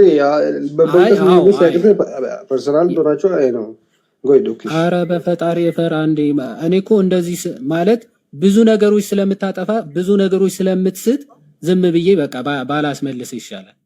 ምክንያቱም እኛ ያንተን አለማወቅ ምናምን ማሳየት አይደለም ዋናው ኢንቴንሽናችን ወይም ደግሞ አላማችን እውቀት ይዘህ ወደ መዳን እንድትመጣ ነው ዋናው ሐሳቡ። ኦኬ ስለዚህ ብዙ ነገር ባወራ ቁጥር በጣም ብዙ ነገር ስለምትስት ልተወውና ይሄኛው ዮሐንስ ማለት የዘብዲዮስ ልጆች ተብለው የተጠቀሱ ያዕቆብና ዮሐንስ ወልደ ዘብዲዮስ ተብለው ነው የሚታወቁት። እሺ የዘብዲዮስ ልጅ ዮሐንስ ነው ይሄ እና ከባድ ነው። እሺ እና እናቱ አይደለችም ማለት የስጋ እናቱ አይደለችም። ስለዚህ ምንድነው ጌታ እያደረገ ያለው? ልጆች አለመኖሩ ራሱ ሌሎች ልጆች አለመኖር ከክርስቶስ ውጪ ሌላ ልጆች አለመኖሩ ዋና አንድ ማስረጃ ራሱ ይሄ ነው። ምክንያቱም ሌሎች ልጆች ቢኖሯት የራሷ ማለት ነው እነሱ ጋር ነበር የምትሄደው። እዚህ ክፍል ግን በጣም የሚገርም ነገር ከዚህም ሰዓት ጀምሮ ደቀ መዝሙሩ ወደ ቤቱ ወሰዳት። ደቀ መዝሙሩ ነው ወዴት ወሰዳት ነው የሚለው። ከዚህ ሰዓት ጀምሮ ቃዶሽ ወደ ቤቱ አይደል? የት ሄድክ? በቃ መለጠ። የት ሄድክ? where are you? እሺ ኤኒዌይስ አጠራ አድርገን ስንጠቀልለው ሐሳቡ ከዚህ ሰዓት ጀምሮ ድንግል ማርያም ከዮሐንስ ጋር ወደ ዮሐንስ ቤት ሄዳለች። ኦኬ ወደ ዮሐንስ ቤት ሄዳለች። ማርቆስ ጋር ግን ሄደን ስንመለከት ያቺ የያዕቆብና የዮሳ እናት የተባለችው በዚህ ሰዓት ሄዳለች እንዴ? ይሄ እኮ በነገራችን ላይ ቀጥላችሁ ብታነቡት ዮሐንስ ይሄ ከተናገረ በኋላ ክርስቶስ እንደተቀበረ ኦኬ ተፈጸመ ብሎ ነፍሱን እንደሰጠ ምናምን ከዚህ በኋላ ነው የሚናገረው። እዚህ ክፍል ግን ማርቆስ ላይ ግን እነ ማርያም መግደላዊትና የያዕቆብና የዮሳ እናት ማርያም ግን እስከ መጨረሻ ድረስ እንደተከታተሉ ይናገራል። የያዕቆብና የዮሳ እናት የተባለችው ድንግል ማርያም አይደለችም። አንድ በመጽሐፍ ቅዱስ ፕሩፍ ማድረግ ይቻላል ይሄ በቀላሉ። ሌላ በመጽሐፍ ቅዱስ መዝገበ ቃላት ያው በኢትዮጵያ መጽሐፍ ቅዱስ ማህበር የታተመ የመጽሐፍ ቅዱስ መዝገበ ቃላት አለ አይደል? የኢትዮጵያ መጽሐፍ ቅዱስ ማህበር ያዘጋጀው የመጽሐፍ ቅዱስ መዝገበ ቃላት አለ። ኦኬ እዛ ክፍል ላይ የዮሳና የያዕቆብ እናት ማርያም የተባለችው ድንግል ማርያም ነች አይደለችም? ያው እዚህ ጋር ቁጥር 6 ላይ ስድስተኛዋ ማርያም ወደ 8 ማርያሞች አሉ በመጽሐፍ ቅዱስ ውስጥ። ከ8ቱ ማርያሞች ያው መጀመሪያ ድንግል ማርያም ነች የኢየሱስ ክርስቶስ እናት ማለት። ከዛ በፊት ማርያም የሙሴና የአሮን እህት ማርያም አለች። ከዛ እመቤታችን ድንግል ማርያም፣ ከዛ የአልዓዛር አሉ በጣም ብዙ። የያዕቆብና የዮሳ እናት ማርያም ግን ሌላ ነች። ይኸው እዚህ ጋር ማርያም የታናሹ ያዕቆብና የዮሳም እናት ስድስተኛዋ ማርያም ነች። ይህችም ደግሞ ለክርስቶስ ስቅለትና መቀበር ምስክር ነበረች ይላል። ሲቀበርም ሲሰቀልም እስከ መጨረሻ ድረስ ከቆዩ ሴቶች መካከል አንዷ ነች። እመቤታችን ግን እስከ መጨረሻ አልቆየችም። ከዮሐንስ ጋር ልክ እናትሽ እነሆ ልጅሽ ብሎ ከሰጣት በኋላ በዚያ ሰዓት ነው የሚለው። በነገራችን ከዚያ ሰዓት ጀምሮ ወደ ቤቱ ወሰዳት ነው የሚለው። ሰው ድንግል ማርያም አልነበረችም በዛ ሰዓት። እነዚህ ግን ለጌታ መቀበር ምስክር ከነበሩ ስቅለቱና መቀበሩ ምስክር ሆነው ከማርያም መግደላዊት ጋር ያዩ ናቸው ይልና ማስረጃ የሚጠቅሰው ማርቆስ 15:40 ቅድም ስንጠቅሰው የነበረው እስከ 47 ድረስ እዛው ማርቆስ 16 ከቁጥር 1 ጀምሮ ሉቃስ 24:10 ጨምር ስለዚች ማርያም ተጽፎ እናገኛለን ለማለት ነው። እግዚአብሔር ይስጥልኝ። ፈለገ ቀጥል። እናመሰግናለን ዮሐኒ። ፕሮቴስታንቶች ወንድሞች ባካችሁ በክርስቶስ የማያምኑ ሰዎች በተሰናከሉባቸው ሀሳቦች ላይ ባተሰናከሉ መልካም ነው። ለድንግል ማርያም የማይሆንን ስያሜ የማይሆንን ስም ለመስጠት ብላችሁ ባካችሁ ብዙ ፈርሰር ባትሄዱ ጥሩ ነው። የጌታችን ኢየሱስ ክርስቶስ እናት ድንግል ማርያም እርሷ የክርስቶስ ኢየሱስ ብቻ እናት ነች እና አንዳንድ ጊዜ ከመጽሐፍ ቅዱስ ውጪ ሰው ሰራሽ ትምህርት አላችሁ ምንለው ለዚህ ነው። ሰዎች በክርስቶስ ላይ ተሰናከሉ እያለ የመጽሐፍ ቅዱስ ክፍል የተናገረ በክርስቶስ ያላመኑ ሰዎች የተሰናከሉባቸውን ሐሳቦች እንደ መጽሐፍ ቅዱስ ማስረጃ አድርጋችሁ ባትቀበሏቸው ባታሰምሩበት መልካም ነው። ሌላው ደግሞ በመቀጠል ወንድሞች የሚሉ ሐሳቦችን ስታዩ ደግሞ አትወናበዱ ፕሊስ። ጳውሎስም የጌታ ኢየሱስ ክርስቶስ ወንድም ተብሎ ተጠርቷል እና ወንድም የሚል ሐሳብ ስታገኙ ፕሮቴስታንቶች ወንድሞች ባካችሁ እኛ ክርስቲያኖች እንደማንደነግጥ ሁሉ እናንተም አትደንግጡ። በመጽሐፍ ቅዱስ ላይ የጌታ ኢየሱስ ክርስቶስ ወንድም ተብሎ የተጠሩ በጣም ብዙ አሉ። አዎ አሉ። ከምን አንጻር ነው? ያው ጌታችን ኢየሱስ ክርስቶስ የማቴዎስ ወንጌል ምዕራፍ 12 ቁጥር 50 ላይ ባጭሩ ይናገራል። የአባቴን ፈቃድ የሚፈጽም ሁሉ እርሱ ወንድሜ ነው ይላል። ስለዚህ የአባቱን ፈቃድ የፈጸሙ ሁሉ እነርሱ የጌታ የኢየሱስ ክርስቶስ ወንድሞች ተብለው ተጠርተዋል እና በእንደዚህ አይነት ሐሳብ ባካችሁ ፕሊስ አትታለሉ። ፕሮቴስታንቶች ወንድሞች አሁንም በቻላችሁት አቅም እንዲህ አይነት ሰው ሰራሽ ትምህርቶቻችሁን በአጠቃላይ እንዳሮጌ ልብስ ጥላችሁ እውነተኛ የሆነውን የክርስቶስን ቃል አዲሱን ልብስ ለብሳችሁ እንድትጓዙ በልዑል እግዚአብሔር ስም ጥሪ እናቀርባለን። ሌሎችም ፕሮቴስታንቶች ወንድሞች ካላችሁ አንዳንድ ቁጥር ጻፉልን። በጣም ብዙ የምናነሳቸው በነገረ ድህነት ዙሪያ፣ በትምህርተ ሥላሴ ዙሪያ፣ በነገረ ክርስቶስ ዙሪያ፣ በተለያዩ ትምህርቶች ዙሪያ ያላችሁ ሰው ሰራሽ ትምህርቶች ስለምናነሳ አንዳንድ ቁጥር ጻፉልን። አሁን ያስገባው ወንድማችን አሁን ስለ ተነሳው ሐሳብ ላይ ማብራሪያ ስንሰጥ ውሸታሞች እያልከን ነበረ። ምንድነው የዋሸነው ወንድማችን ዮናታን? በመጀመሪያ ልሰማኝ ከቻልክ ብቻ ላወራ የምችለው ለምንድን ነው ያስገባው? ሁለተኛ ታስገባኝና አንተ ነው የምታወራው እኮ። ስትገባ ተወዳጅ ወንድማችን ተረጋጋና አዳምጠኝ። ስትገባ ያስገባህን እንድታወራ ነው። አያስገባህን እንድታወራ ነው ማለት ግን ለምሳሌ ሰዎች የመንደር ወሬ ሲያወሩ ባፋቸው ሲጸዳዱ እንደ አይነት እድል አንሰጥም፣ እናስወርዳለን። ስለዚህ ፖላይቶን እስከወራ ድረስ ሐሳብ እናዳምጣለን። ውሸታሞች ናቸው ያልከው አሁን የትኛውን የመጽሐፍ ቅዱስ ክፍል ዋሽተን ነው? ወንድማችን ወደ ገደለው ግባ አንድ ጊዜ ዮናታን። የትኛውን ነው? እሺ በመጀመሪያ ስላስገባኝ አመሰግናለሁ። ሲቀጥል ደግሞ ባፋቸው እንደዚህ እንዲያልክ ምናምን ሲሳደብክ ወንጌል ማውራት ይከብዳል። ውሸታም ያልኩበት ወንድማችን ምን ብዬ ነው የተሳደብኩት? ቆይ ይኸውልህ ምን ብዬ ነው የተሳደብኩት? ፈለገ አንተ ማውራት ብቻ ነው የምትወደው፣ መስማት አትወድም። በቃ የገባኸው ገስ ላይ ስለኔ ለማውራት ነው እንጂ ስለሌላ ትምህርት የማውራት አቅም የለህም። አንተ አራተኛ ይዘው ነው ስገባ አታስወራኝ።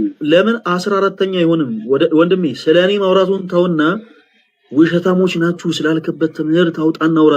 እድሉን ሰጠን። አንተ የምታወራውንም ስለኔ ነው ወዳጅ። እኔና ስለ ትምህርቱ አውራ። አሁንም አንተም እንዲህ አይነት ሰው ከሆንክ ልናስወርድ እንችላለን። እኛ ጋር ይሄ ስድብ አይደለም። የመንደር ወሬ የሚያወሩ ሰዎችን ገስ ላይ ማስቀመጥ አንፈልግም። ባፋቸው የሚጸዳዱ ሰዎችን ገስ ላይ ማስቀመጥ አንፈልግም። ይሄ መብታችን ነው። አንተ በትምህርቱ ዙሪያ ግን ዋሽታችኋል ያልከው ጉዳይ ካለ ታይምን ተጠቀም። ዋሽታችኋል ያልከውን ሐሳብ ተናገር። ስለ ትምህርቱ አውራ። እሺ ደግሞ እንደዚህ በእንዲህ አይነት መንገድ ወንጌል ብለህ ቁጭ ብለህ ስታወራ ሙኒስታን ቀታችሁ ረድ ራስን ቻልና ታችሁ ረድ ስለመጣና አንተ መቼ ራስን ታውቃለህ? ዝም ብለህ ወሬ ብቻ። እሺ ወሬ ብቻ።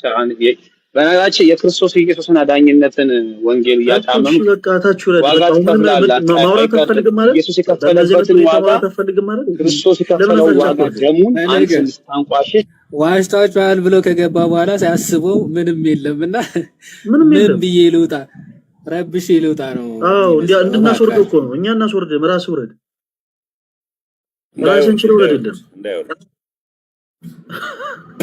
ወዳጄ እንዴት ነህ ዮናታን?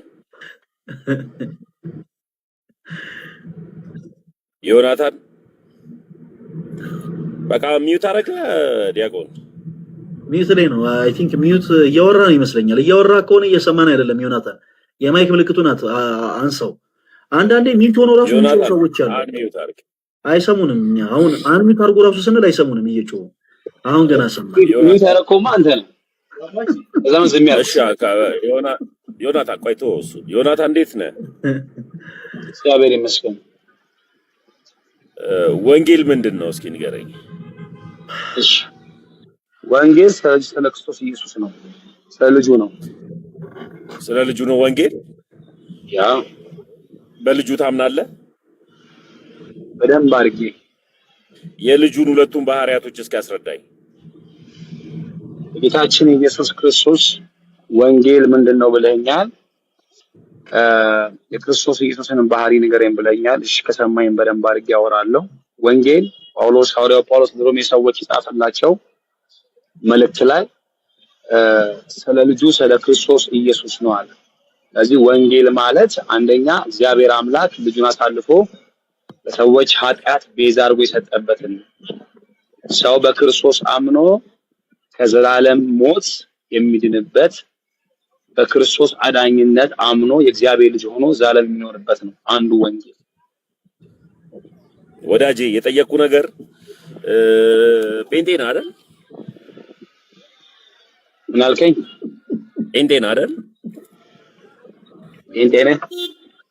አዎ የወንጌል አይደል ወይ? አዎ የወንጌል አማኝ ነኝ። እሺ ጥሩ። ስለዚህ ኢየሱስ ስንት አካል ስንት ባህሪ ያለው በፕሮቴስታንት አስተምሮ? ኢስላም ሁለት ሄሎም 20 ሺህ ብር። አቤት አቤት ወንድሜ ብሩን ቀነስ አድርገውና ንገረኝ ወደ መልሱ። ምን አልከኝ?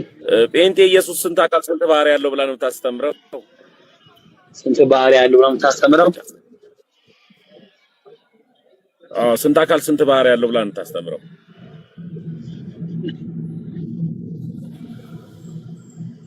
ወጣ ያፈር ልብላ ወጣ። ዲያቆን ይቀጥሉ።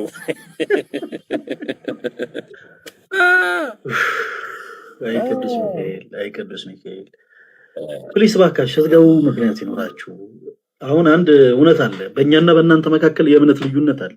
የእምነት ልዩነት አለን ማለት ግን የግድ መዘላለፍ አለብን ማለት አይደለም። እባካችሁን በቃ ፕሮቴስታንት የሆነ ሰው ፕሮቴስታንት ስለሆነ ከኛ ከክርስቲያኖች ጋር የግድ በቃ መዘላለፍ መተቻቸት አለበት ማለት አይደለም። ፖዚቲቭ ሆናችሁ ገብታችሁ እኮ በመጽሐፍ ማስረጃ መውራት ይቻላል። እና ዋሽታችኋል አለን። አሁን በአነሳኔ መጽሐፍ ቅዱስ ትምህርት ላይ ምንድን ያነሳ ነው ምንድን ዋሸ ነው እንላለን። አንተ ሲጀመር ብዙ ጊዜ እንትን ትላለህ ምናምን የኮሚቴ መንፈስ ይባላል። እንዲህ አይነት መንፈስ በሶሻል ሚዲያ ላይ እና በተለያዩ መንፈስ ቦታዎች ላይ የሚሰራ መንፈስ ነው። የኮሚቴ መንፈስ ይባላል እንዲህ አይነቱ መንፈስ እና ይሄ ኮሚቴ መንፈስ የተወጋ ይሁን።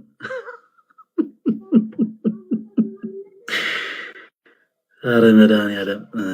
እሺ እኔ ያው የፕሮቴስታንቲዝም ሰው ሰራሽ ትምህርቶችን እያነሳን ነው። የፕሮቴስታንቲዝምን ሰው ሰራሽ ትምህርቶች በጣም ሰፋ አድርገን ነው እያነሳን ያለ ነውና በመጽሐፍ ቅዱስ ማስረጃ መመለስ የምትችሉ ካላችሁ ኑና በመጽሐፍ ቅዱስ ማስረጃ እናወራለን። ምንድነው ያልኳችሁ? በመጽሐፍ ቅዱስ ማስረጃነት ትምህርታችን ሰው ሰራሽ ሳይሆን መጽሐፍ ቅዱስ መሰረት አለው ብላችሁ የምታምኑ ሰዎች በመጽሐፍ ቅዱስ ማስረጃ መጣችሁ ይሄ ትምህርታችን መጽሐፍ ቅዱስ መሰረት አለው ማለት ትችላላችሁ። እሺ አሃዱ የሚል አካውንት ይሰማል? እሺ ወንድማችን ኮሜንት ላይ ምን ብለህ ነበር ይሰደብከኝ?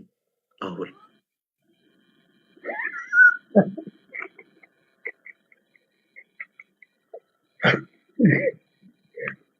አርባ ስድስት ሰው ተደርድሮ አላስገባም ስትል ነው። ምን አልከኝ? እንደዛ አንተ ሲባል ምን ብለህ ሰደብከኝ? ምንም አልሰደብኩም። ምንድነው አሁን የጻፍከው? እሺ የስድብ አይደለም። እሺ የጻፍከው ምንድን ነበር የሚለው? እስቲ ደግመህ በለኝ። ራስ አንብበዋል። ያሳፍራል አይደል? ችግር የለም እኔማ ደግሜ እልልሃለሁ፣ ግን ያሳፍራል አይደል? እኮ ስድብ እኮ አይደለም፣ የአፍን ቅርጽ ሳይው እሱን ስለመሰለኝ። እሺ እኮ ምን አፋልከኝ? ነኝ ምን አፋልከኝ? ምን ብለህ ተናገርክ? ችግር የለም። ሶሪ ይቅርታ በጣም እሺ አዎ ያሳፈራል። አሁን ምንድነው መሰላችሁ ለምን መሰለ ያስገባው ወዳጄ ኮሜንት ላይ ፕሊስ ጸያፍ የሆኑ ነገሮችን ለመናገር ሌላም ጊዜ አትቸኩል። እሺ ልክ ገስ ላይ ስትገባ አሁን ይኸውልህ እንደ ልጅ አገረድ ነው የተሽኮረመምከው። አየህ ስትገባ ያሳፍራል። ይሲ ስለዚህ ሌላ ጊዜ ቆይ ልናወራ ነው ወዳጃችን እንዲያስገባኝ እኮ እንድታወራ እኔ አሁን ምን ብለህ ሰደብክ? ሽጉጥ አፍ ብለህ ሰደብክ። እኔ ሽጉጥ ጥይት እንደሚተፋ ነው የሚያውቀው። ምናልባት ከኔ አንደበት ቃል እግዚአብሔር ነው እስካሁን እየወጣ ያለው ሰው። አሁን እንዲህ አይነት የሆኑ ስድብ ነክ የሆኑ ነገሮችን ከመናገር በፊት ወደ ሌላ ነገርም ከመግባት በፊት በቻልኩ አቅም ልክ እንደዚህ ገብተህ በመጽሐፍ ሲሞተረጀ ማውራት እንችላለን እኮ ሐሳብህን። እኔ ሽጉጥ አፍ እኔ ካፌ ባህሩ ሲወጣ ይታል ፈለገ ይቀርማል። እኔ እኮ ቂም አልያዝኩብህም። እኔ ቂም ይዤብህ ሳይሆን ሌላ ጊዜ ፕሊስ እንደዛ አታደርግ ተወዳጅ ወንድማችን። እኔ በጣም አንድ ሰዓት ጠበቅኩኝ። 46 ሰው ቁጭ ብሎ አስገባኝ ስለም ይችላል ተናግቼ ሌላ ጊዜ እንዳይለምድ ዛሬ እናስወረደ። ሌላ ጊዜ በደንብ ጠብቀ መግባት እንዳለበት እንድታቅ ሌላ ጊዜ ልክ ዛሬ እናስወረደ ላይ ማንኛውም እና ፕሊስ እንደዚህ አታርጉ እሺ እባካችሁ። ልክ ስትገቡ የምትገቡበትን ፕሮቴስታንት ወንድሞች እያስገባናችሁ ነው። እንግዲህ አትቸኩሉ፣ እኛም አንቸኩልም። ለሁላችሁ ብድል እንሰጣለን። ግን እዚህ ገስ ላይ የምንችለውን ያክል ሰው ነው የምናስገባው እና በዛ መሃል ላይ እባካችሁን ጸያፍ የሆኑ ነገሮችን ፕሊስ እባካችሁን አትናገሩ። አፍ ሲከፈት ጭንቅላት ይታያል ይባላል። በተለይ ደግሞ ትልልቅ ሰዎች ሆናችሁ በጣም የማይሆን ነገር የምትናገሩ ሰዎች እባካችሁ ግብረ ገብ ይኖራችሁ። እንዴ ሽጉጥ አፍ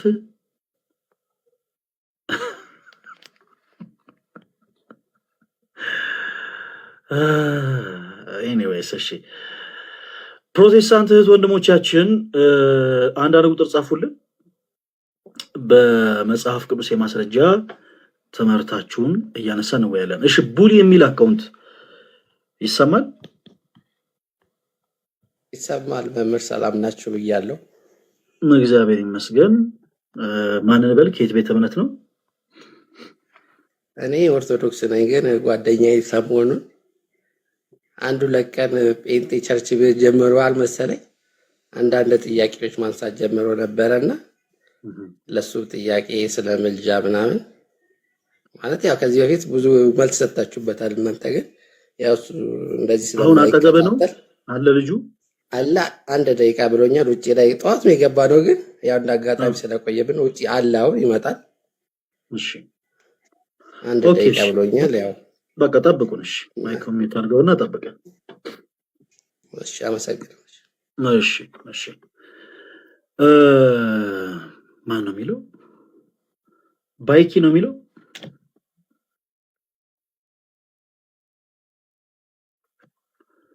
ፕሮቴስታንት የሆናችሁ ቶች ወንድሞች ፕሊስ አንዳንድ ቁጥር ጻፉልን እናስገባችኋለን። እሺ ትምህርታችን መጽሐፍ ቅዱስ መሰረት አለው ብላችሁ የምታምኑ አንዳንድ ቁጥር ጻፉ። ሁላችሁ ነው አስገባለሁ። እሺ ባይኪ ነው የሚለው። ማን ነው የሚለው? ገስ ላይ የገባው ሰው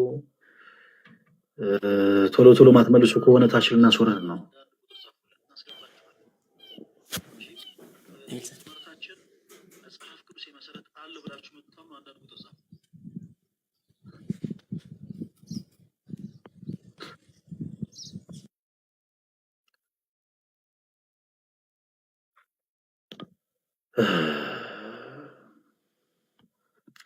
እሺ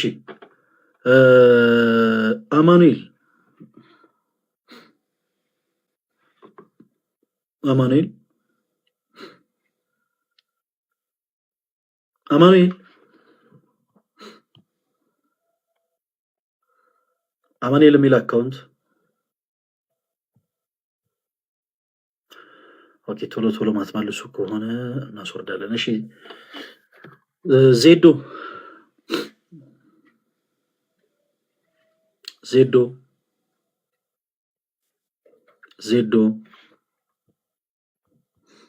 እሺ ታች ወረዱ።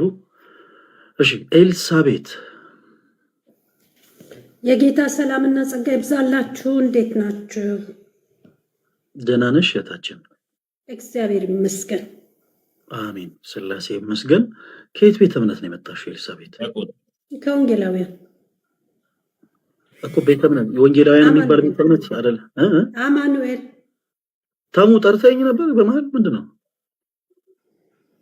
እንዳጋጣሚ ሆኖ ጠርቼ ነበረ ወይ ሰላም ስትልና በቃ ቀጥልና ከኤልሳቤት ጋር በኋላ ላይ ያወራል። እሺ እሺ ተሟችን ሰላም አላልኩም። ማገን ስገባ ተሙ ተወዳጅ ወንድማችን ተወሱ አታስመስል። እጅግ በጣም ነው የምትሰውኛ ስላንተ። እኔ እጅግ በጣም ነው ያንተ ነገር የሚያስጨንቀኝ ማለት ያው አለ አባትነትን ነው ፊልም አደረገው ስላንተ ሳስብ ያው ስላየው በጣም ደስ ብሎኛል። አሁን ወደ ጉዳዩ ንግባ። የተሰጠን የቤት ስራ ራሱ ማይሰራ ወዳጅ።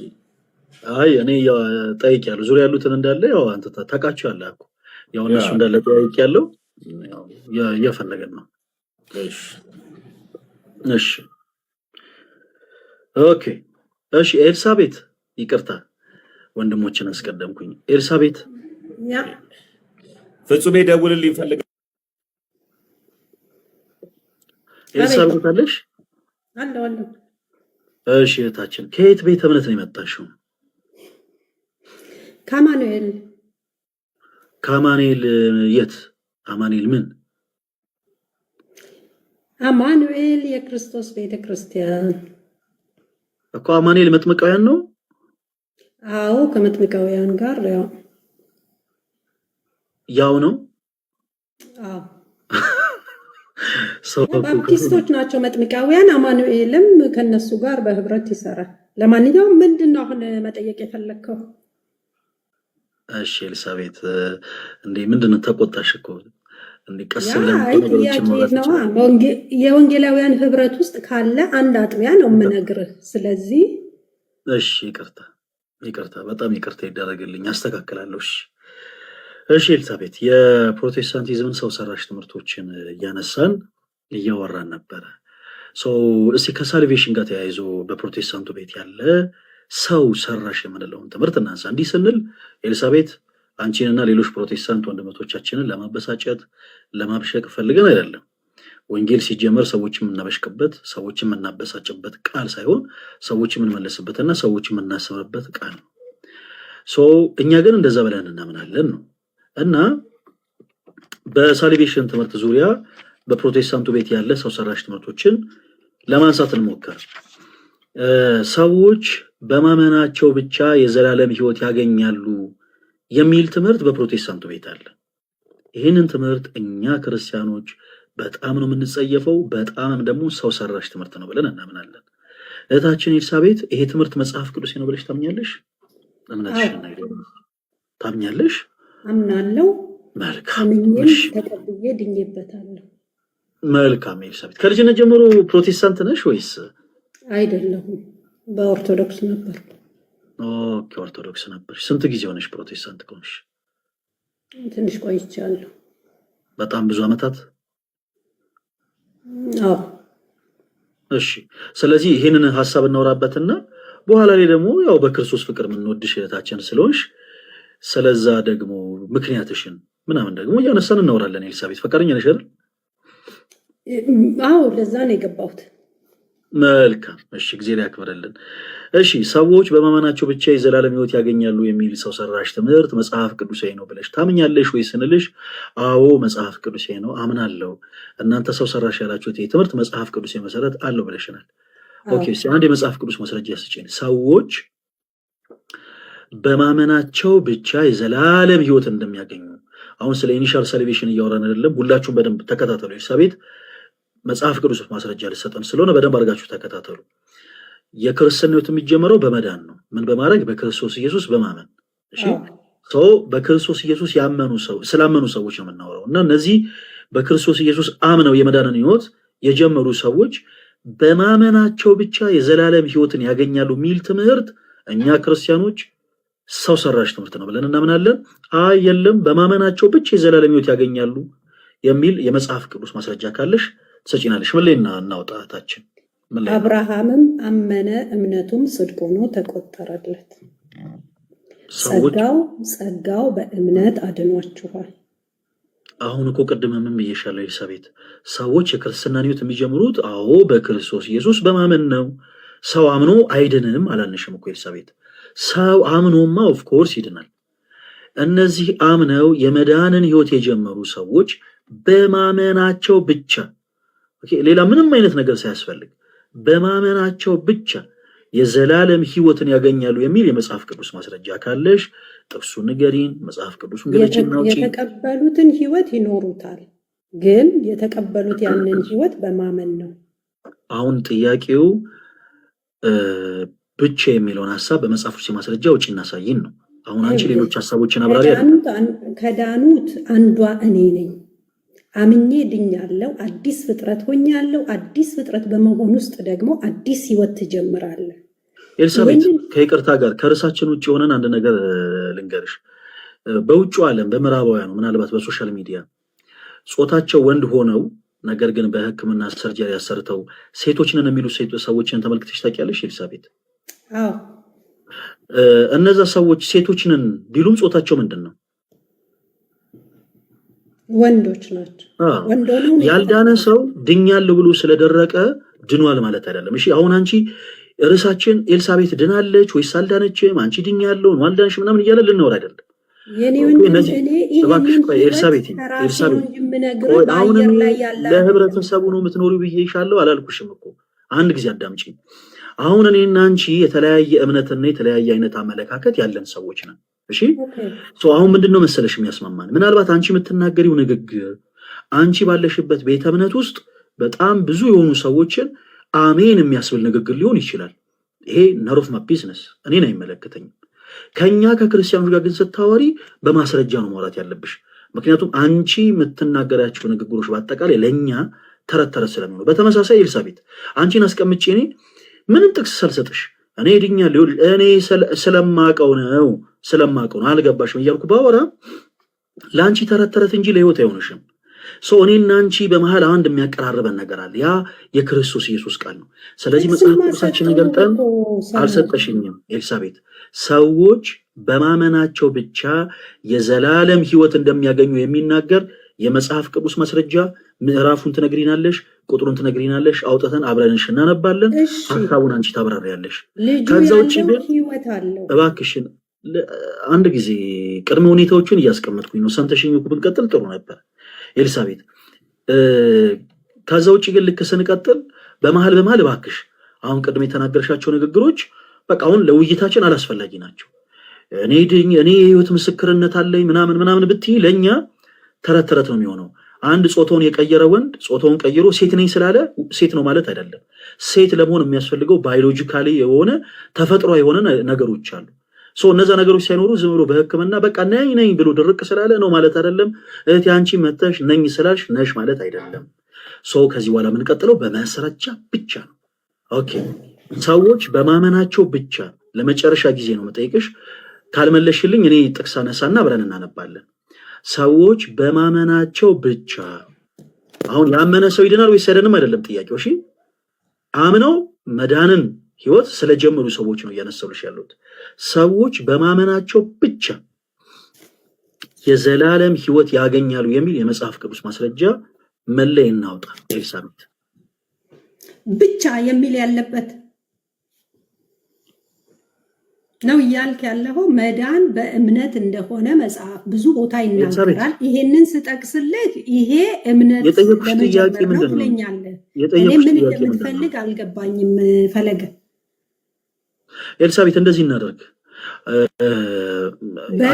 I think it's not really necessary ይድናል ይላል። ለምሳሌ አንድ ጊዜ ቆይ አሁን ዳት ማች ቆይ አንቺን እንደዚህ በጥያቄ ማስጨነቁም ያን ያክል አትራፊ ላይሆን ይችላል። ፍሬም ልናፈራበት ማንችልበት መንገድ ሊሆን ይችላል። ስለዚህ ምን እናደርግ? አይ ቲንክ ከኦርቶዶክስ ቤተክርስቲያን የወጣሽው ከዚህ ቀደም ኦርቶዶክስ ቤተክርስቲያን አማኝ ነበርሽ። ይሄንን ርዕስ ለሌሎች ፕሮቴስታንት ወንድሞች ይሰጣለሁ እና ለአንቺ ብቻ ስፔሻል የሆነ እድል እንስጥ። ኦርቶዶክስ ቤተክርስቲያን ከመጽሐፍ ቅዱስ ውጭ የምታስተምረው ትምህርት አለ ብለሽ ታምኛለሽ ኤልሳቤጥ? አዎ ብዙ። እስቲ ብዙዎቹን ጥቀሽልን እስቲ። የትኞቹ ትምህርቶች ናቸው ከመጽሐፍ ቅዱስ ውጭ? በተለያየ መንገድ መዳን፣ ብዙ አይነት የመዳን መንገዶች አሏት ኦርቶዶክስ። በመጽሐፎቿ ተጽፈው የተገኙ ብዙ የመዳን መንገዶች። እሺ ሌላስ ትምህርት ጥቀሽልና። በጣም በብዙ አይነት መንገድ የመዳን ትምህርቶች ያላት ኦርቶዶክስ ቤተክርስቲያን ይገርማል። እኔ ራሷም ስሰማው የመጀመሪያ ነው። እሺ ሁለተኛ ሌላስ? ለምን ትዋሻለህ? አይደለም የመጀመሪያ አይደለም፣ በደንብ ታውቀዋለህ። እኔ አሁን እንደዚህ ነገር ካንቺ ነው የሰማሁት። እኔ ባደኩባት ቤተክርስቲያን እንደዚህ ነገር እኔ አልተማርኩኝም። ካለም አሁን ካንቺ ሰማዋለሁ። እንቀጥላለን። እሺ ትምህርቶቹን አንቺልን አንድ ጊዜ በጣም ብዙ አሉ ስላልሽ ኤልሳቤት እስቲ በጣም እንደዚህ በቃ የመዳን አሁን ለምሳሌ የመዳን መንገዶች ስለ በላይሰብ እንዴት እንደዳነ መጽሐፍ ላይ ተጽፏል። ኦርቶዶክስ ጽፋ ተገኝታለች። እባክሽን አንድ ጊዜ ድሉን ተጠቀሚበት። እናወራለን አልኩሽ እኮ ስለሱ። አሁን እኔ እንዲህ አይነት እድልም ስሰጥሽ ጭቅጭቅ እንዴ ቅድምስ እየተጠየቅሽ ስለሆነ እሺ እንደው አንዳንድ ሰው ለመመለስ ጭቅጭቅ ያደርጋል። አሁን እኔ እኮ እድሉን ሰጠሁሽ፣ ነገሩን ወደ እኔ ኮንቨርት አድርጌ ይሄው ገልብጬ ይሄው እኔ እዚህ ጋር ልመልስልሽ። እስቲ እናወራ። አንቺ ደግሞ እስቲ ኦርቶዶክስ ቤተክርስቲያን ከመጽሐፍ ቅዱስ ውጭ የምታስተምራቸው ትምህርቶች አሉ ብለሽ ታምኛለሽ? ትንሽ ብዙ አሉ ብለሽናል። እስቲ ብዙ ያልሻቸውን ጥቀሽልን። የትኞቹ ትምህርቶች ናቸው ከመጽሐፍ ቅዱስ ውጭ? በመዳን ረገድ ለምሳሌ ሰዎች መዳን አንድ ያዝን። ሌላ ትምህርትስ? ሌላ ኦኬ፣ ብዙ ያልሻቸው ምንድን ናቸው? ኦኬ የመላእክትን አምልኮ ትወዳለች ኦርቶዶክስ ወይም የፍጡራንን አምልኮ። እሺ የመላእክት አምልኮ ሁለት። እሺ ሌላስ? በኦርቶዶክስ ሌላ ያለው ይሄ በፍትሃት ይዳናል የሚል ወይም ሰዎች ፍትሃት እንደሚያስፈልጋቸው ከሞቱ በኋላ ሕይወትን ሊያገኙ እንደሚችሉ ፍትሃት ታደርጋለች። ኤልሳቤት ልክ አሁን አንቺ ስትናገሪ ቤት ውስጥ በጣም የምወዳቸው ትንንሽ ህፃናቶች አሉ። በጣም እውነት የምወዳቸው እና ልክ እንደነሱ ነው አንቺን እየተመለከትኩ ያለሁት። ለምን መሰለሽ? የዋህነት አለብሽ ውስጥሽ። አሁን እኔ ከክፋት አይደለም እንደዚህ ምልሽ፣ የእውነት የዋህነት አለብሽ ኤልሳቤት። በልቡ ትሁትና የዋህ ነገሮችን ሳታረጋግጪ ትስታያለሽ ኤልሳቤት። ቆይ ችግር የለም ከማን እንደተማርሽው አሁን ፊገራውት እናደርጋለን። እሺ ኤልሳቤት ከዚህ ቀደም እውነት ኦርቶዶክስ ነበርሽ? እውነት ኦርቶዶክስ ቤተክርስቲያን አውቀሻት ነው ፕሮቴስታንት የሆንሽው? የሚጨርሻ ጥያቄ ላንቺ ላቀርብልሽ። አሁን ወደ ያዙ ሊቀቁኝ ከመግባታችን በፊት ተማምነን እንግባ። ከዚህ በፊት ኦርቶዶክስ ቤተክርስቲያንን አንቺ አውቀሻት ነው ፕሮቴስታንት የሆንሽው? አውቄ ነው ብዬ ያን ያህል የጠለቀ እውቀት አለኝ ልልህ አልችልም። ምክንያቱም ማንኛውም ምእመን ነበርኩ። የልጅነት ወራቴን በኦርቶዶክስ ነው ያሳለፍኩት። የልጅነት ወራቴ። እሺ እስኪ የቤተክርስቲያናችን የሚስጥረ ትንሣኤ ሙታን ትምህርት ምንድን ነው? እስኪ ንገሪኝ። ኦርቶዶክስ ከነበርሽ እስኪ ቤተክርስቲያናችንን ሚስጥረ ትንሣኤ ሙታን ከአምስቱ አዕማደ ሚስጥራት እስኪ አምስቱ አዕማደ ሚስጥራት ምንድን ናቸው ኤልሳቤት? ሚስጥረ ጥምቀት፣ ሚስጥረ ሥላሴ፣ ሚስጥረ ሙታን ትንሣኤ። ስንት ደረስኩልህ? 3 4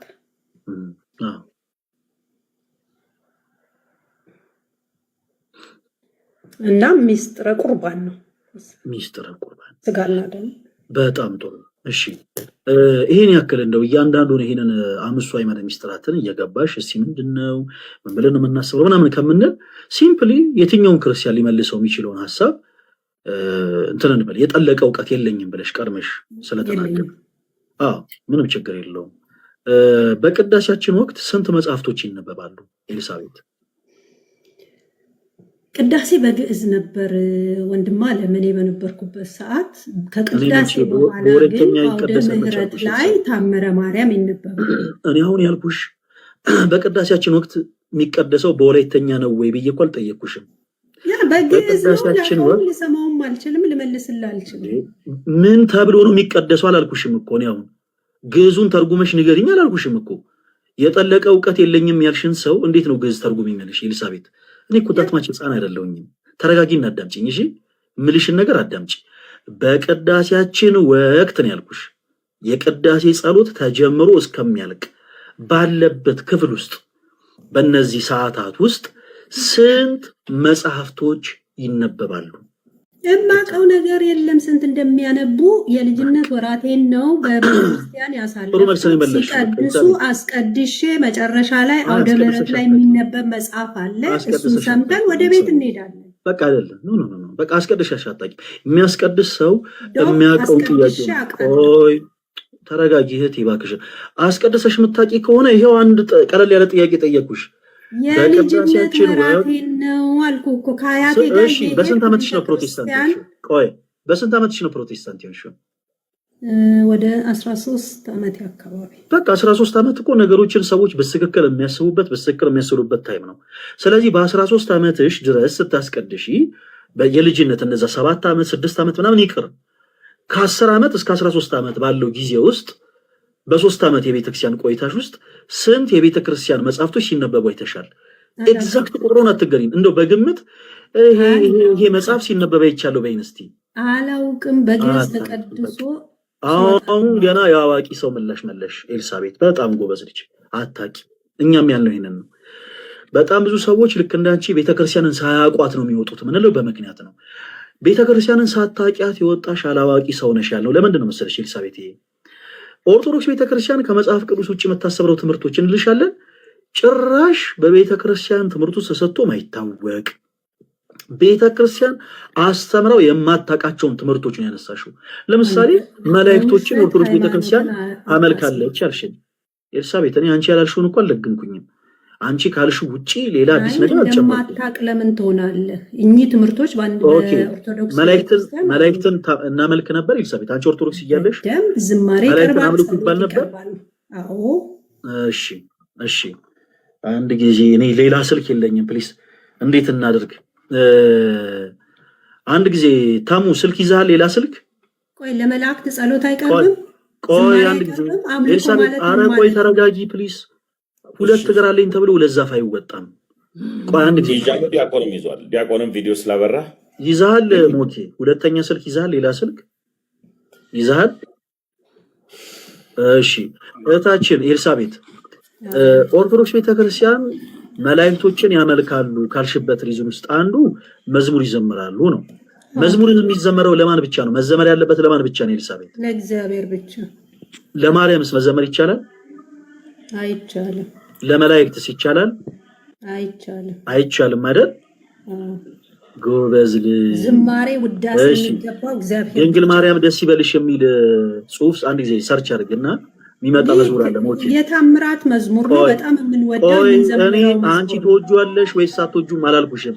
ሰው እንዲያዩ ፈልጋለሁ። አንድ ጊዜ ጌታ አንጻር የተዘመረ ነው። እኔ አሁን ከማን አንጻር ነው መዝሙሩ? የማን ነው? አንቺ ትወጂዋለሽ ወይስ አትወጂውም አላልኩሽም። እንደውም ታምራት በልልኝ። እሺ ኤልሳቤጥ፣ እሺ ለድንግል ማርያም መዘመር አምልኮ ነው? ናይን ስለ ጌታ እኮ ነው እየዘመረ ያለው። የጠየኩሽን መልሽልኝ። የድንግል ማርያምን ስም እየጠሩ መዘመር አምልኮ ነው ወይ ኤልሳቤጥ? የድንግል ማርያም ስም ተጠራ እኮ አይደለም፣ የአልዓዛርም ስም በዝማሬ አሁን የጠየኩሽን ብቻ መልሽልኝ።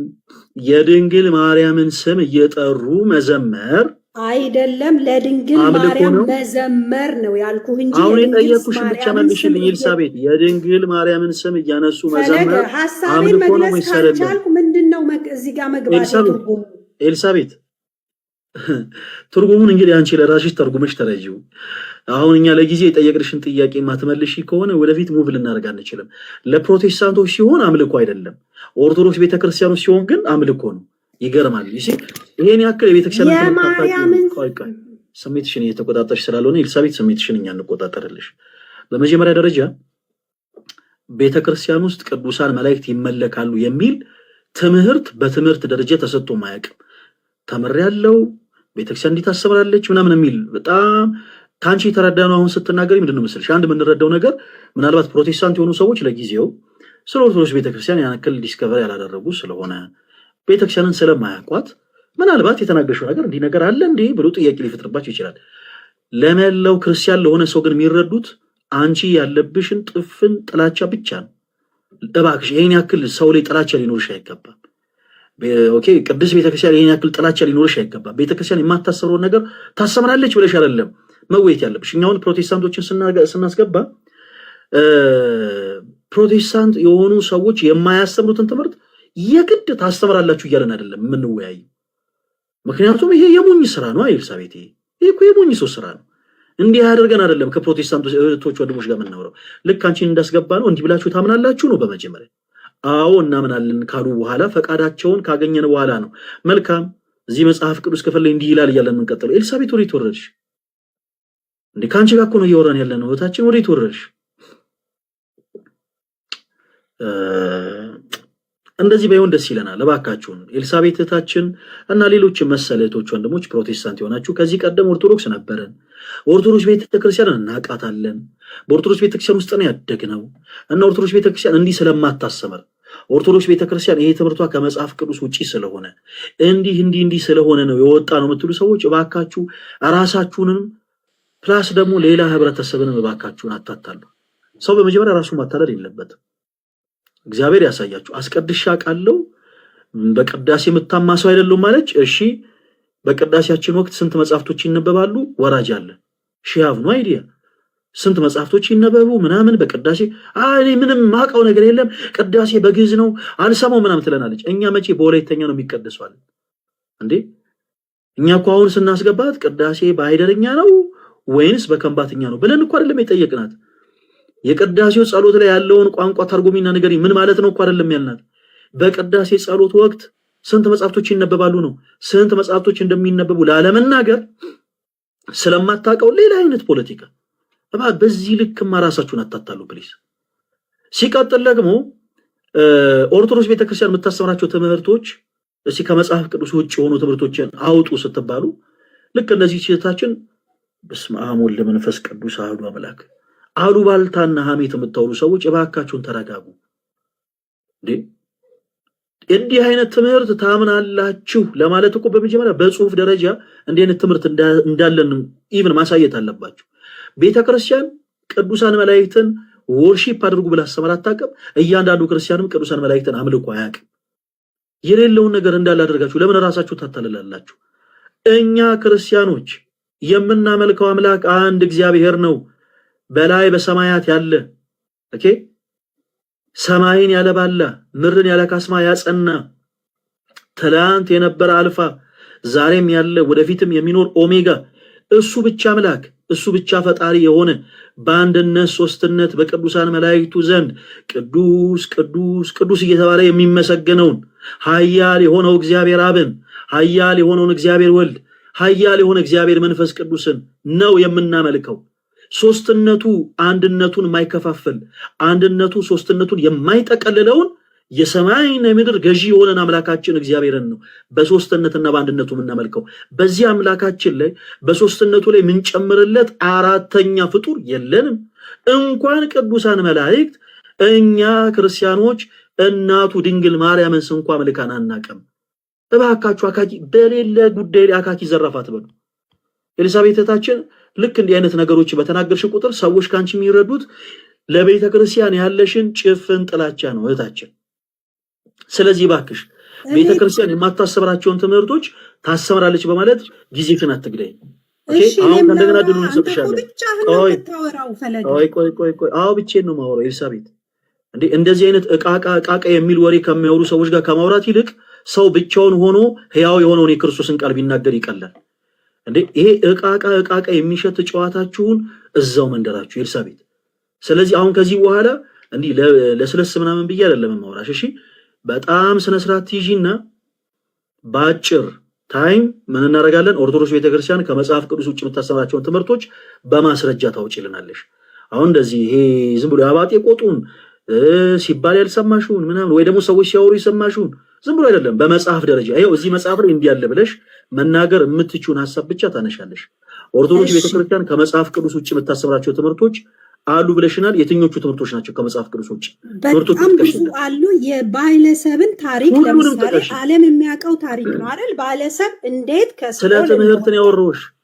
ስለ ትምህርት እያወራሁሽ ኤልሳቤት፣ ስለ ተአምር አይደለም አሁን አንቺ ማውራት ያለሽ። በመጽሐፍ ተጽፎ ያለ ትምህርት አይደል እንዴ? ትምህርት ምን ማለት ነው?